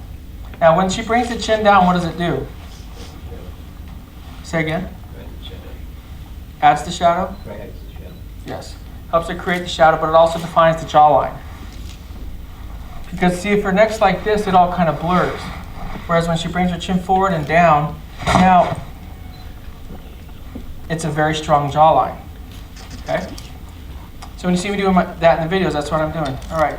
Now, I don't know if the force will work well on you because we haven't worked together much, but the force works well on Christy because I've worked so much with her. So bring your chin forward. Fantastic. I'm not a model, by the way. You're not? No, I'm not. This was. Mint Pig, he just gave me the Yeah, sign of that's- move along, that's move his along. fault. How did you get roped into this? How'd you get Mint I'm Pig? a filmmaker, so Did normally I'm behind the. Did Mint Pig promise you something? No. I met as a filmmaker as well. I bet Great you fans. did. Yeah. You dirty dog. Yeah. Okay. So don't be harsh on me. Not at all. I'll try to. You're doing wonderful. You're doing fantastic. You're doing great. So look right at me. Okay. Bring your chin down. Wonderful. Bring your head over just a little bit. Beautiful. Keep your head like this. Now pull your hair back. Gorgeous. So you see right here, guys, is it okay if I pose you? Yeah. Okay. So right here, see that splash of light coming over in on here? This is where we're getting some of our Rembrandt lighting. I promise. I'll be nicer than Mint Pig. Okay. So we have the lighting right here. You're doing great. And then we have the light right here. The splash of light coming over on her side of the face. Okay? So now we've illuminated both eyes. Now how come, is this, by itself, this could be a pretty decent shot. Okay? I'm going to turn this down. It's a little too hot, a little too bright on her.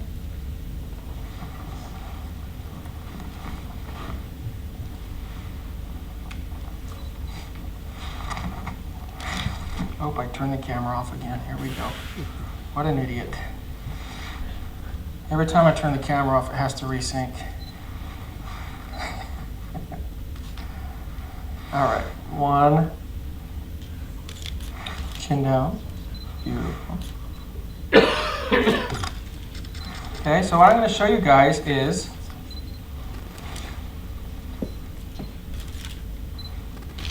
okay, so the screen's brighter than my camera, but we all know that. So we have that Rembrandt lighting. That light's coming on that side of the face, but is the shadow too harsh? talking crap about my pictures. It is, I just turned the camera off again. It is too harsh. So how do we fix that? We bring in fill light, right? Because Kristen's laughing at me, she might come and help. Okay, so I'm going to take this light, put it over here. Here's the beautiful thing about LEDs, right? I can just raise it up and down, and I can see what I want to do, guys. I tell people all the time, if you're trying to learn lighting, LED lighting is the way to learn. Doesn't mean flash is irrelevant. It means LED lighting is the best way to learn how to do it. Okay? So look right at me, hon. Beautiful. Now see how we can raise that shadow up. We can completely knock the shadow out.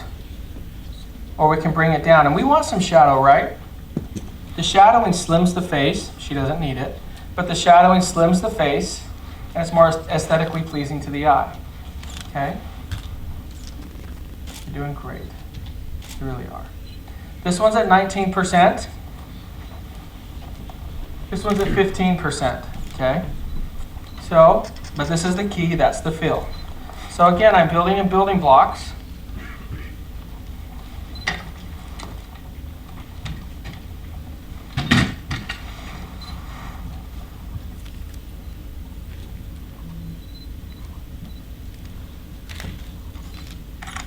Okay, so you're going to notice that in this shot, so look at that shadow, look at that. See how much we've knocked that shadow out?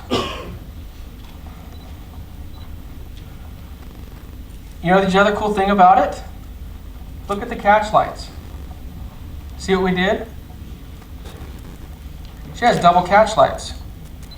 It's pretty cool, right? You guys see my picture out front with the girl wearing the masquerade mask? There's 3 Rotolights in the eye. We just took 3 Rotolights and held them up and did a macro shot right into the side of her face. Okay? So now, that's actually kind of cool because it's you and then you. See? All right, so now we're going to add a little bit more.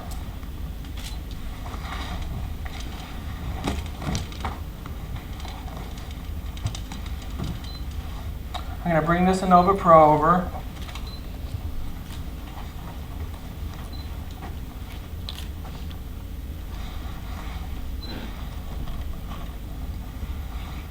I'm going to drop this light down, pull it up, and I'm doing this because I want to drop the light lower than her body so it blocks this backlight as a kicker. Okay?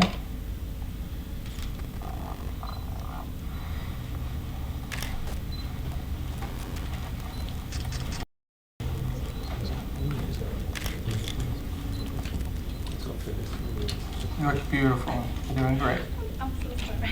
Why are you sorry, hon? You're doing great. Do I look stupid?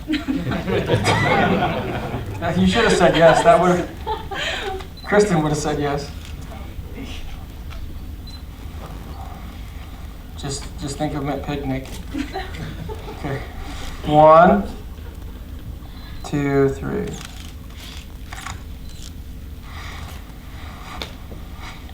So we already had a really pretty shot, and now we're going to add some kicker into it.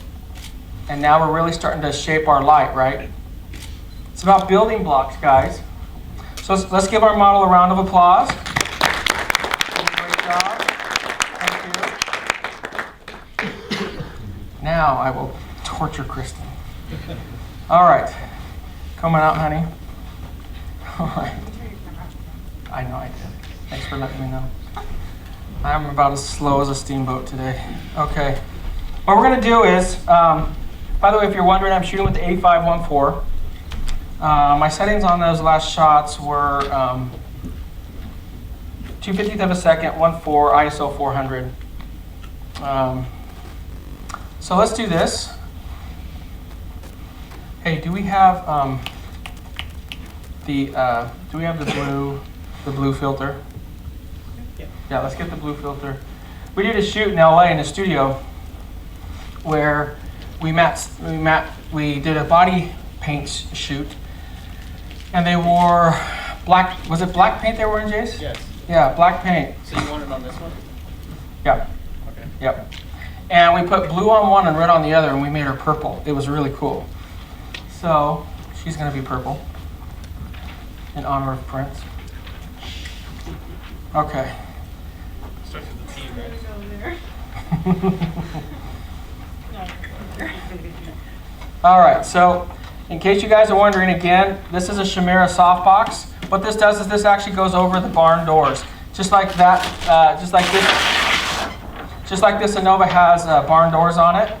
What the Chimera does is it comes over the Innova Pro, fits around it so there's no light loss, and then you can put any of the filters that you want in front of it, but that diffusion panel that you see on the front is what really cuts down that light if you need to soften it. Okay. You're primarily going to use that in an indoor circumstance. If you're outdoors, you guys, I know you guys, right? Did you come last year? Previous life. So, okay.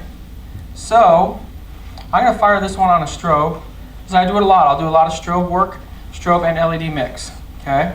So, if you could get the Pixel Kings on there. Now, in all full disclaimer, a month ago, we dropped the receiver of the Pixel King in the Pacific Ocean. We haven't had a chance to buy a new receiver, so if for some reason it doesn't fire, blame my other assistant. His name is Art Baradas. Okay? Wow. AKA Hubba Bubba, if you've watched my videos. And he's going to cringe when he sees this. I love you, Hubba Bubba. Okay, so. All right. So we're going to fire this on a strobe. Test the light. Might help if we point it at her. And kick over my Neo.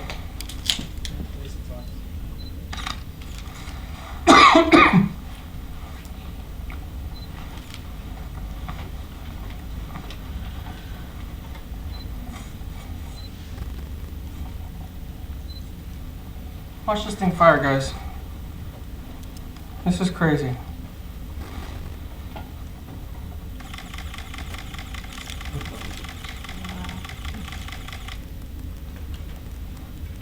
Every single shot will be the same amount of light. Every single shot. You can see there's absolutely no difference in light. You know, when you fire a rapid succession with a flash, it may continue to fire, but it's going to start dropping those powers. Okay, you notice every single shot is the same light. Okay, let's come in here and bring in the red. Bring it over to this side. There you go. Turn it towards her. Turn it on. Turn it all the way up.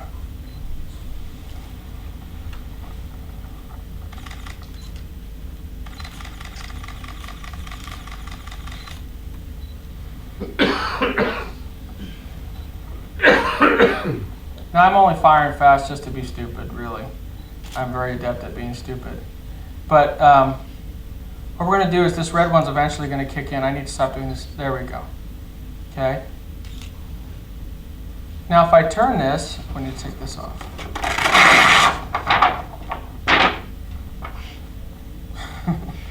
Rod, you're not seeing any of this.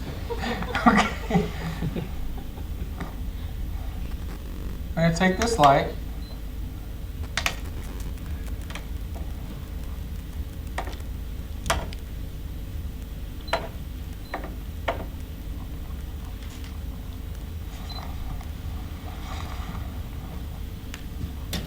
We'll give her a little bit of a split personality.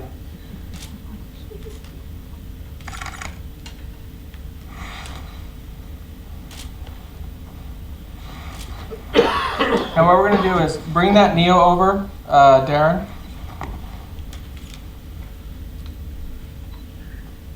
Put it behind her.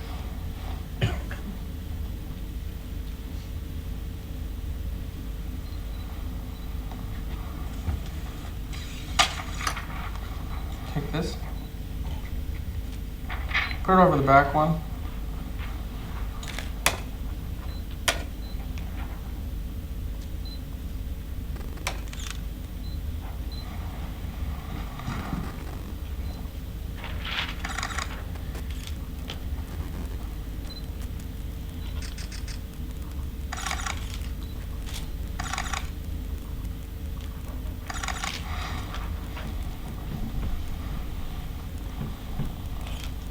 Now I'm going to start to make it more natural for you guys. And I'm trying to do it this way so you can see. Last time we did it facing the other way, but I'm trying to make it a little bit more natural. But it is. Let's do this. Can we turn down the lights a little bit?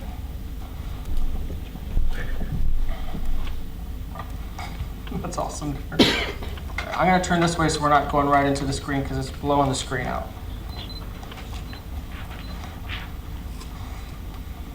Give me. Just turn the camera off again.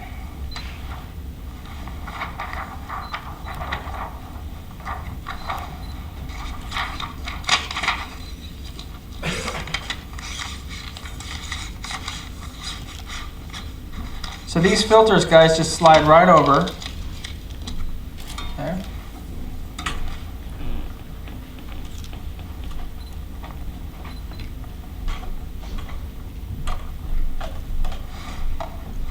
All right, Chris, can you stand right here, honey?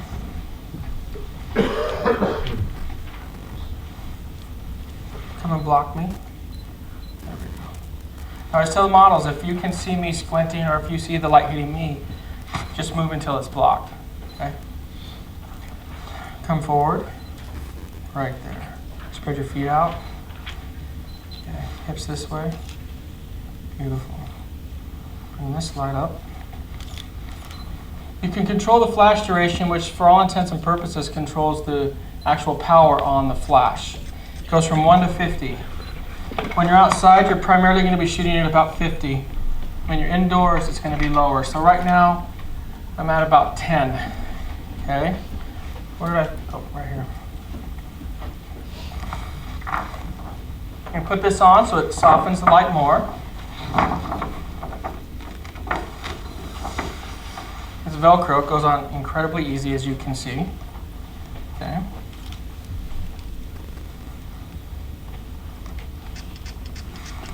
Now, I already know that the flash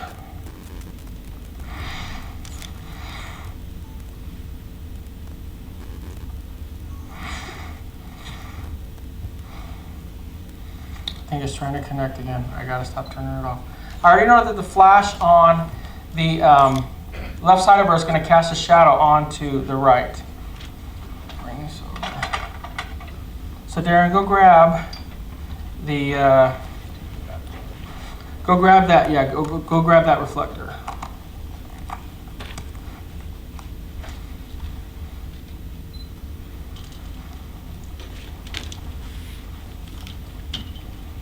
Okay, so we're going to have that ready for when we need it. So just bring it on over here, brother. Okay.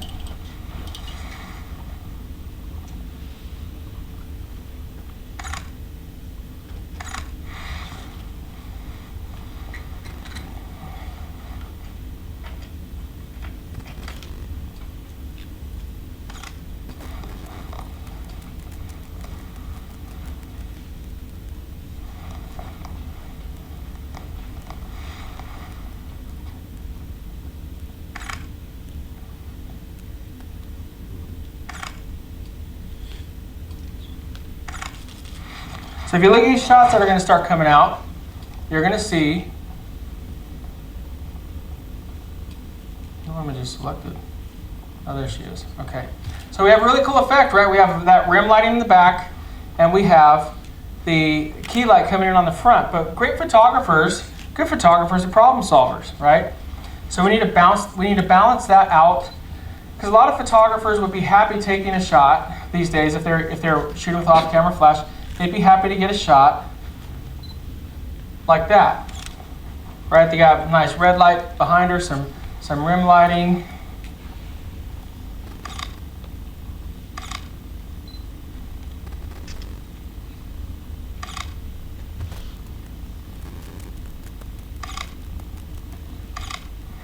Okay, looking pretty good.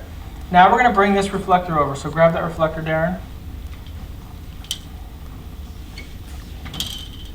Hold that reflector vertically. There we go. One. And what you're going to do is you're going to place this reflector, you're going to angle it back towards her like this. Okay? So however this key light is facing, you're going to point this light towards it so it bounces this light back.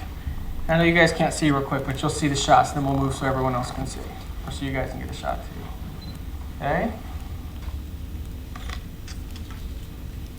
You'll see in these next shots how we're softening the shadow. So we are getting some Rembrandt lighting, right? We're getting that light, and that's my favorite light. We're getting some light on the left side of her cheek, okay? Now we're going to start to see the light. A new one pop up? New.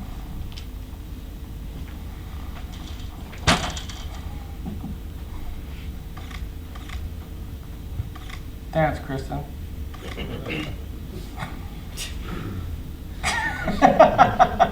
I love it. Kristen's always game. Look right at me.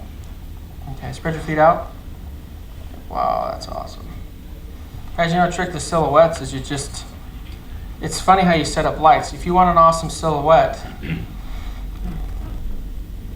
all you do is set up that backlight. Oh, these are beautiful. So when these start to pull up, you guys are going to see what I'm talking about. We're in the middle of like let's say you're shooting a reception, right? And you have exit signs, and you have walls and signage and water bottles. You're able to drop everything down.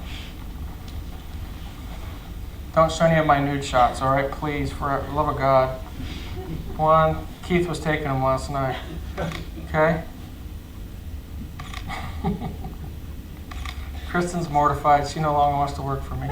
Okay? Turn it off and back on. Didn't you guys have a TV show in the UK? Yeah, that was a wonderful show. Did you guys like that show, or did you hate it? Oh, excellent. Yeah, I thought it was hilarious. Okay? I'm going to pull this up.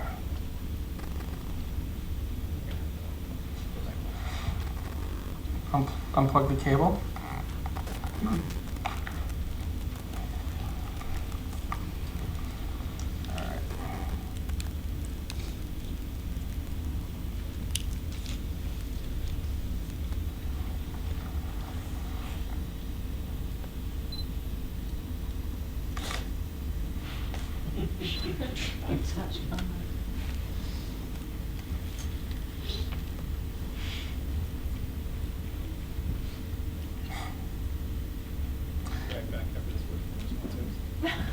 Yeah, after the word from our sponsors that are sitting in the room. All right, so what you would do while they're figuring out the tethering, in order to set up, like, you guys got to just understand all of your options. So if she's standing here, right, and I want a silhouette shot, you turn this light off. Okay, get a beautiful silhouette. Doesn't have to be red, you can just put a regular light behind her. Then you take another light source, like this. This becomes your key light, right?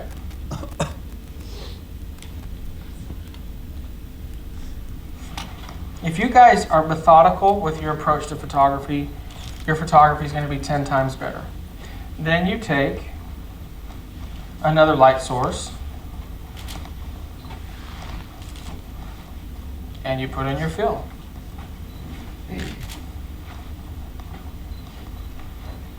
I bring it over here, turn it on.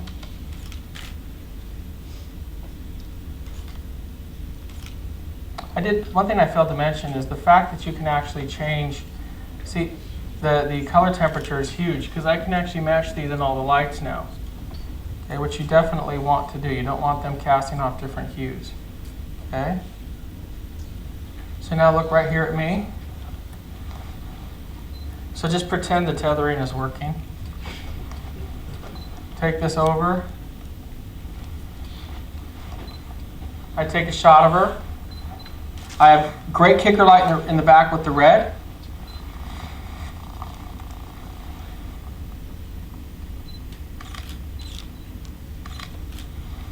Look right at me, hon. Bring your chin forward. There we go. Both arms up on your head. Beautiful. Real attitude. Okay, gorgeous. One.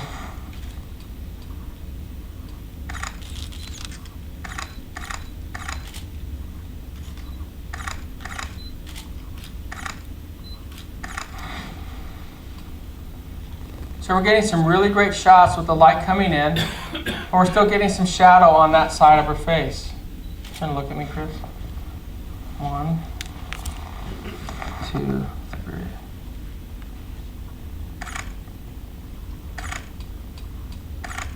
Now, if you wanted to, you could put a blue filter in this. Give her a little bit of hint of blue on that side of her face. Okay. I'm not going to turn it off, I promise.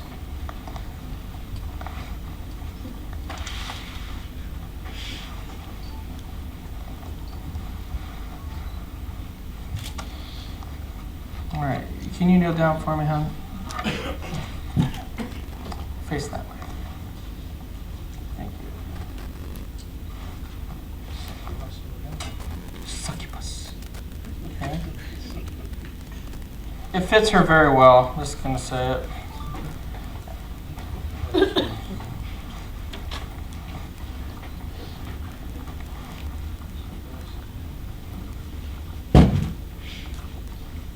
It's a Sony, it's broken. Okay. Oh, more nudie shots, right, perfect. All right, I'm trying to say this in a decent way. Just go like this. Fantastic. Okay.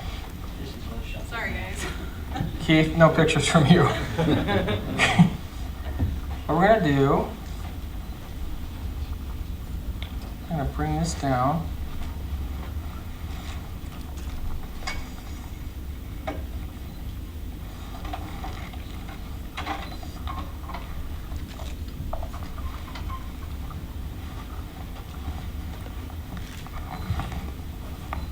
Guys, the most important thing you can do in photography is honestly just get out there and play with the light.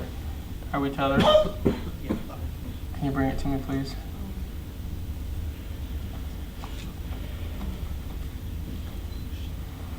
Thank you.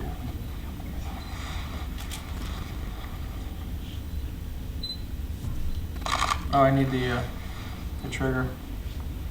You want to know how to build a shot, though? Look at these, right? So I'm already getting that mood that I want. All right, so what I'm going to do is set my exposure. You're going to see here, I'm really tired, I'm just not doing this anymore. All right, so it's really cool if you actually see, put your arms out a little bit wider. You're going to see as she does this, put your arms out wider. It's casting, that backlight, it's casting some really cool shadows that you're going to see here, okay? It's going to be cool.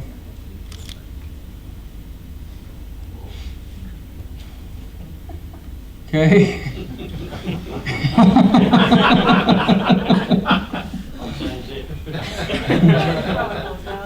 You should probably, yes. There you go. 1.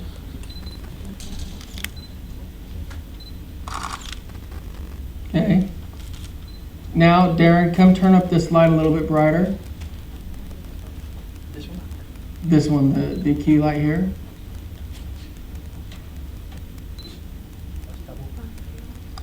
Okay, here we go. Oh, can you turn to flash? Oh, do we have the, where's the trigger? Oh, it's right here. Turn to flash mode. Now see, this is when you want to turn to flash mode so you can get more power, right?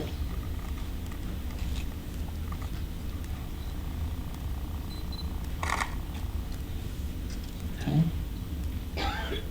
Now what we're going to do, so now we're getting more power, right guys? Can you bring me another lens? You can bring the 35. So this is a 60 to 35 lens. This is shot at 1/60th of a second f4 ISO 3200. So I'm switching out for the 35 1.4, which will enable me to really blur out that background and drop my ISO down significantly. These are being shot right now on the A6300, so it's an equivalent 52.5 millimeter focal length. Sorry for nerding out on you guys. All right.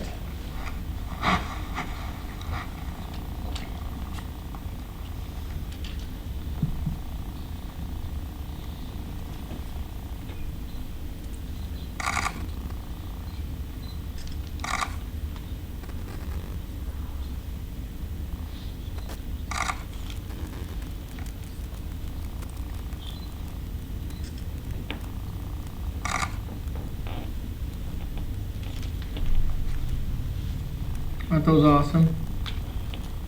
Okay, now bring this light, take the light off the stand, there, Darren.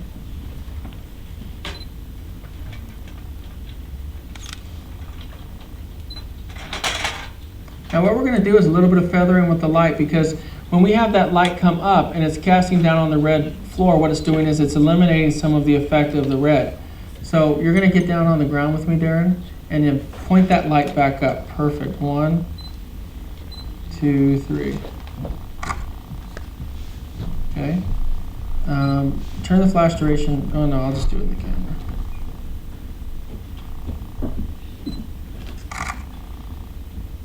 Now see right here, you're going to see how we're really controlling that light. Now that light's coming in, right? You guys liking this? Yeah.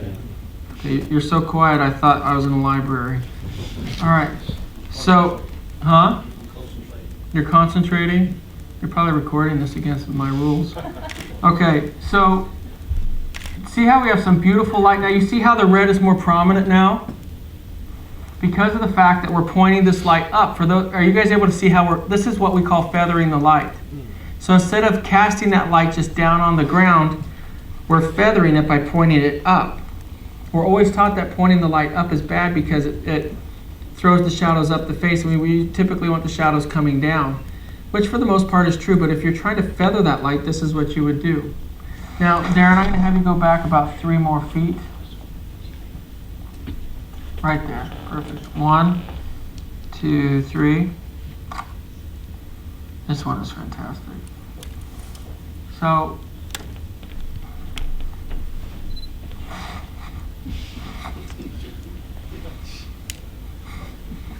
close the gate. There we go. Let's do this. Sit down. There we go. Now put your... The reason I had her doing that because I like how it's casting the shadows. Are you able to still put your hands on the ground? There's the gate. All right. No, while sitting, are you able to put your hands on the ground? Yeah, that's cool. Yeah, that's awesome. Turn your hands towards me, your fingers to me. Oh, that's great. Now take your hands out just a little bit. Beautiful. 1, 2, 3. Guys, this is just playing with light, getting out and being a photographer, right? Doing different things. It's not difficult.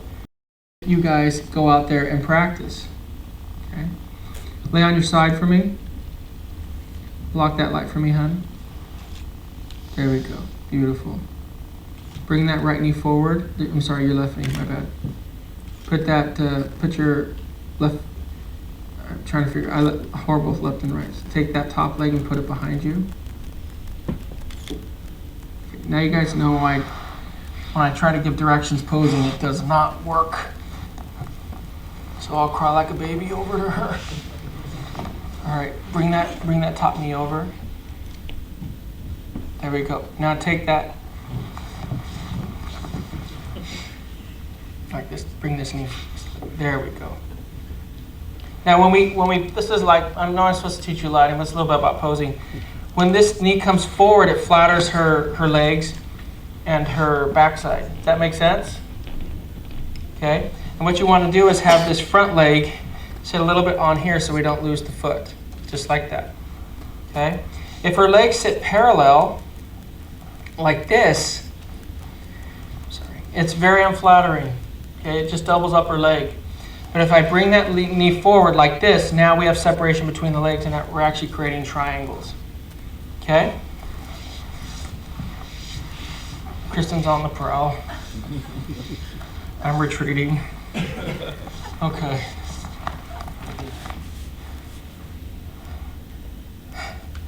Shut up there. Bring your right arm up, honey. There we go. Take your left hand, put it right here like this. Beautiful. Turn out and look that way for me. Gorgeous. 1, 2, 3. Wow.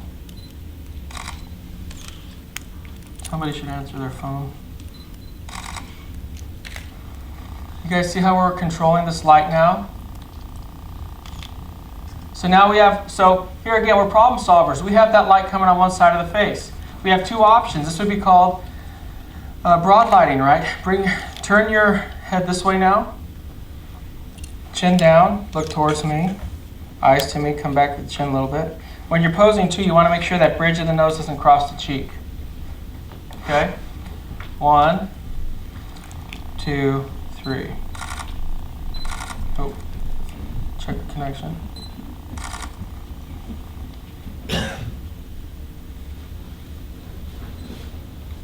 There we go.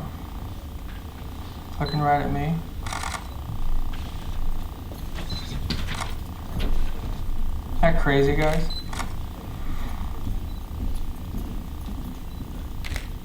It's all in how you guys use the light. Okay, last thing I'll do with you guys is I'll fire these off so you guys can just see how well this works. So, that's probably me. Stand up, please. Mike's hanging. Well, that explains it. Thank you, brother. All right.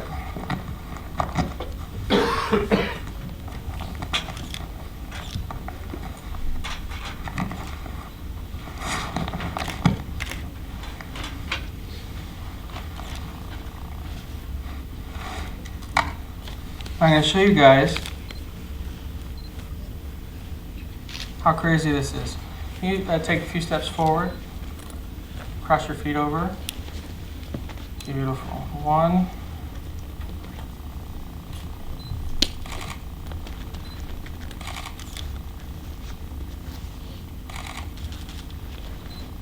All right. Now, don't move your legs because that will bring that back light source through and we won't be able to see it. You're just going to move your arms up and down so we can see this firing all the time. Ready? 1, 2, 3, go.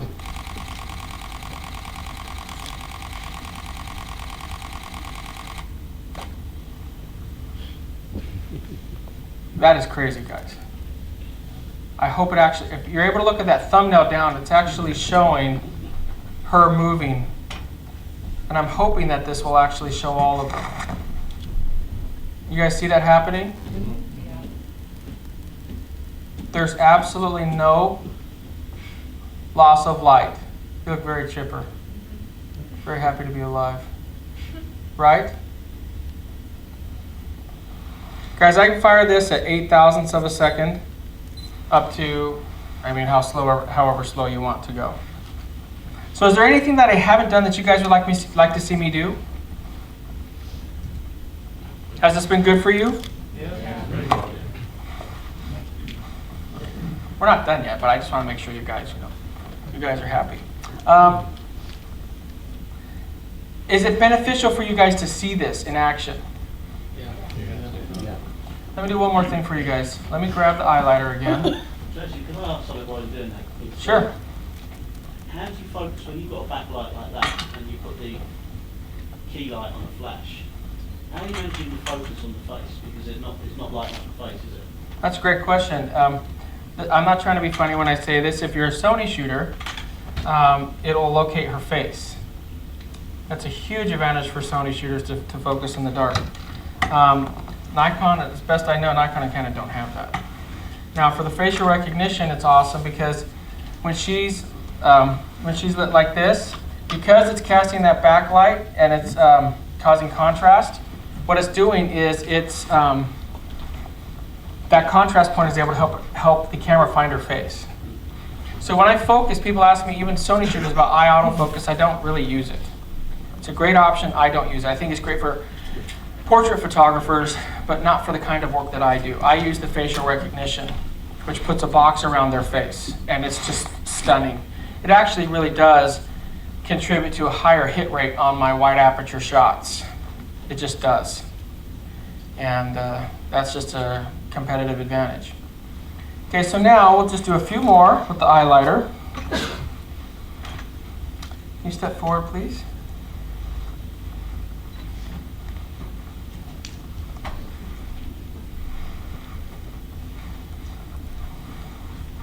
This is with the Neo. Come on over here, Darren. Hold that.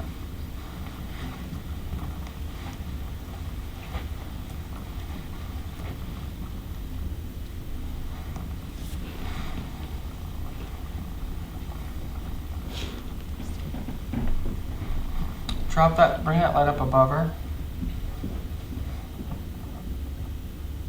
Kristen looks scared. All right, lean forward. There we go. Again, the benefit of the LED is I can come and shape it, right? So I already have some catch light that I'm getting on the bottom of the eyes due to the eyeliner. What I'm doing is sculpting that front. Okay, and I can go, if Darren helps, I can, there's quicksand over here? Okay, so, gosh, dang, I'll do it myself, sucker. Okay, it's easier on my hip. I love you, Darren. Don't think that I don't. Okay, so I can bring this light and I can move it any which way I want. Again, the huge advantage to LED lights. Now on this, I have the Chimera softbox. This is on the Neo. I have the Chimera softbox, and you'll notice there's no light loss in the back. Okay, this has the barn doors on it, and what you do, just like with the Innova, is you attach the let's bring the shades of Maui, and then you attach the the softbox onto the barn doors, and then it has a diffusion panel on the front. Okay.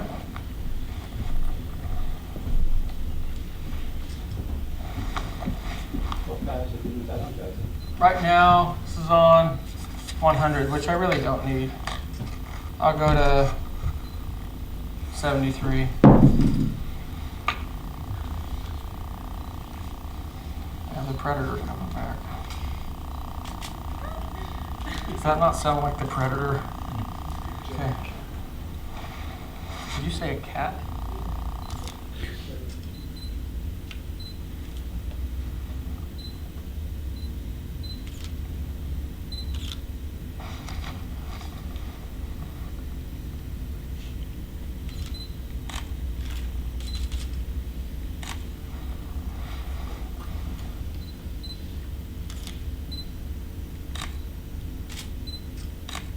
Can you lay your head on the eyeliner? Oh my gosh, that's awesome. Okay. No, never mind, I lied. Okay, hold the reflector, honey. Check this out, suckers. This is gonna be awesome. 1, 2. Look at this catch light.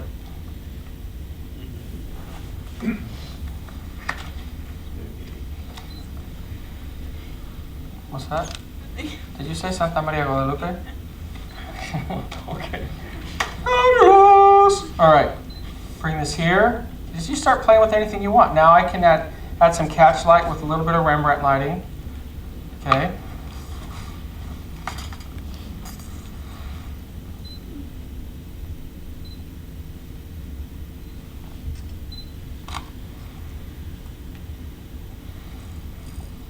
You see how you guys can just play? It's just a simple Neo and a reflector.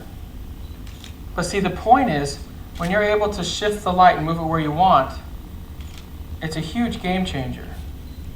Now what I'll do with the Innova Pro is I can set it in LED mode,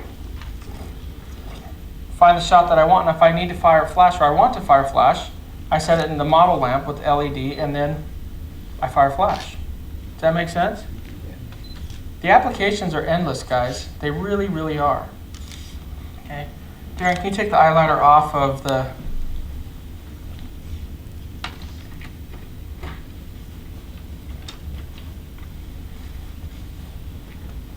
Hold the eyeliner, brother. This is what I recommend you guys do. Just go out and play.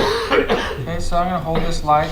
Darren and I, we haven't practiced this. We're just going to see what this does. Bring, yeah, let's take her closer to the red. Can you step back, please? Right there. Okay, now you see how, I'll take this away. Pop her with that light. Bring that reflector around. Yeah, there we go. Now it's really building up some red. What I'm going to try and do is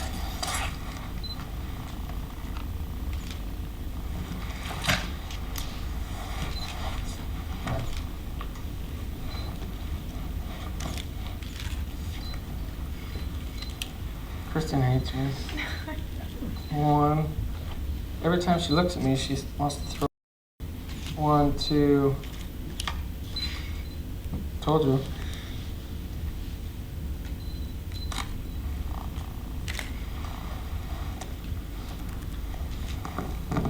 Guys, it's about getting out there and playing with your lights. Look right at me. Okay. Put the highlighter right above her. We'll make her a monster. Succubus. This is what I do with my lights when I'm terrified of my subject. I send it in like a robot for a bomb squad. Okay. I know, I'll pay for it.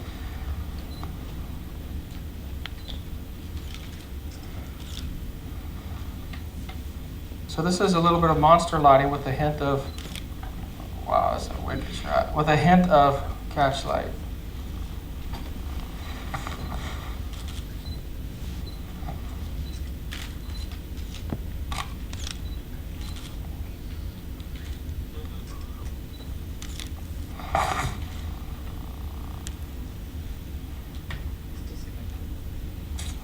Are you serious right now? That was a really cool shot. Go fix it. Broke it again. I broke it again. You know, around my company, I'm like the grandpa who just does whatever, says whatever, and everyone says, oh, he's just crazy, don't worry about him. Huh? You need some duct tape. Seriously. Fix it, set up that. Turn it on, turn it off. But what we were getting in that shot, which was really cool, is this was being cast up, so it caused a little bit of the monster lighting, but with the reflector coming over, it balanced those shadows out, but it put a beautiful catch light in. So this will be hopefully we can get this to reconnect. I'm sorry about the connection issues, guys. I don't know what's going on exactly, but it just goes in and out. All right, there's the predator. All right. Put that reflector back up there, Darren.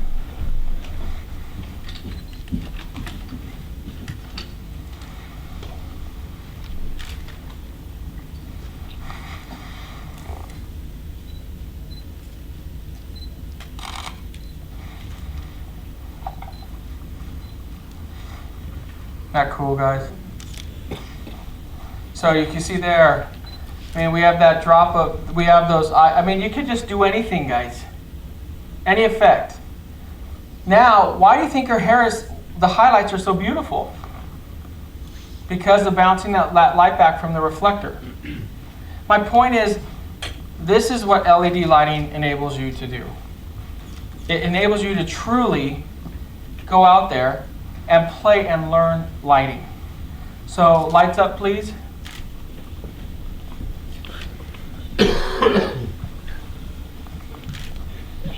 Let's give our beautiful models a round of applause, both of them.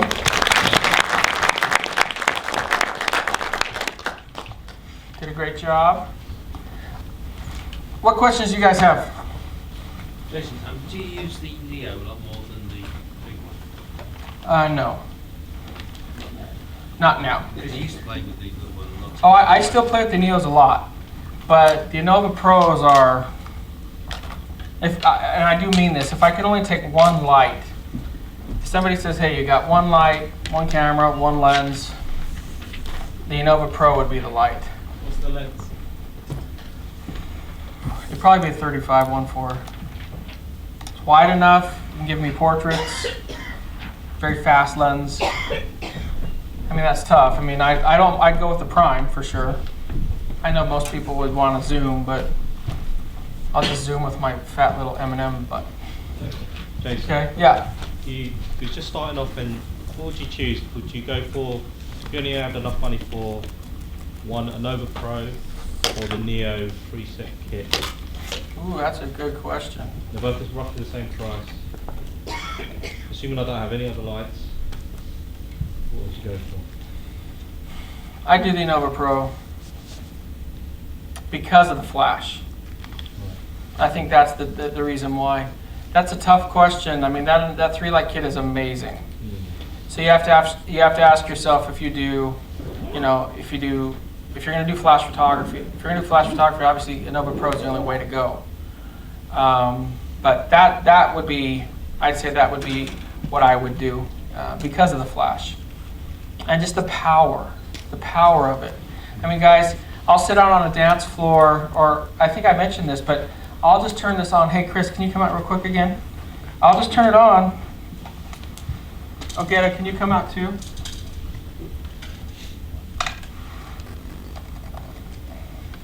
You two, go stand over there for me. Can you two dance like a husband and wife? Sure, yeah. Wing it. Okay.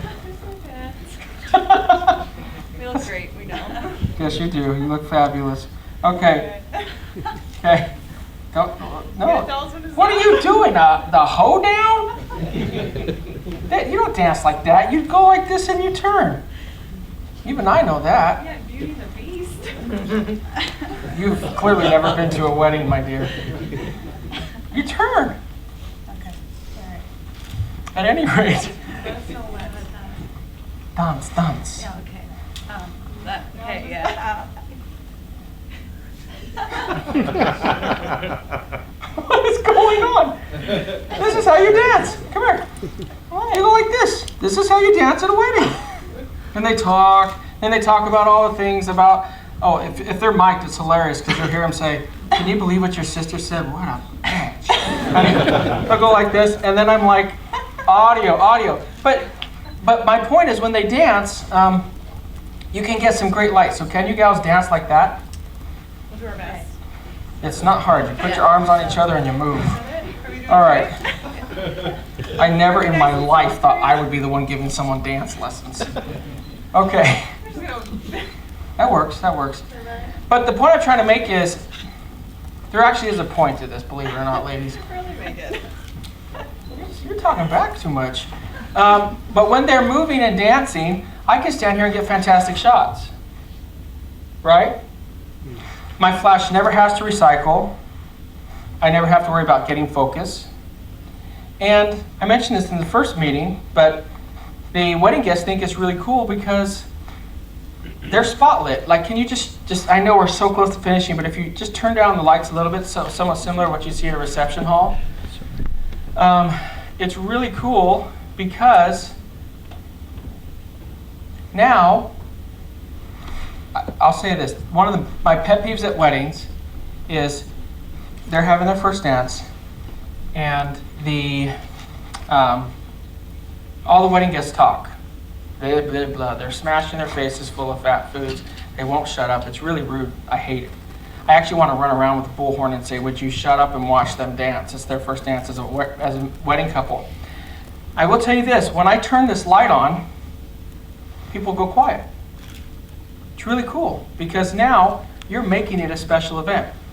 You're isolating the light, right? You're getting some beautiful shots. And this will fire, this will just last, you're not going to keep it on for 3 hours straight. That's what it is 100%. But you can just shoot and shoot and shoot and shoot. Never worry about your focus. Never worry about anything. It's wonderful, guys. So I'm just telling you guys, there's lots of amazing options out there. Thank you, ladies. Lights up, please.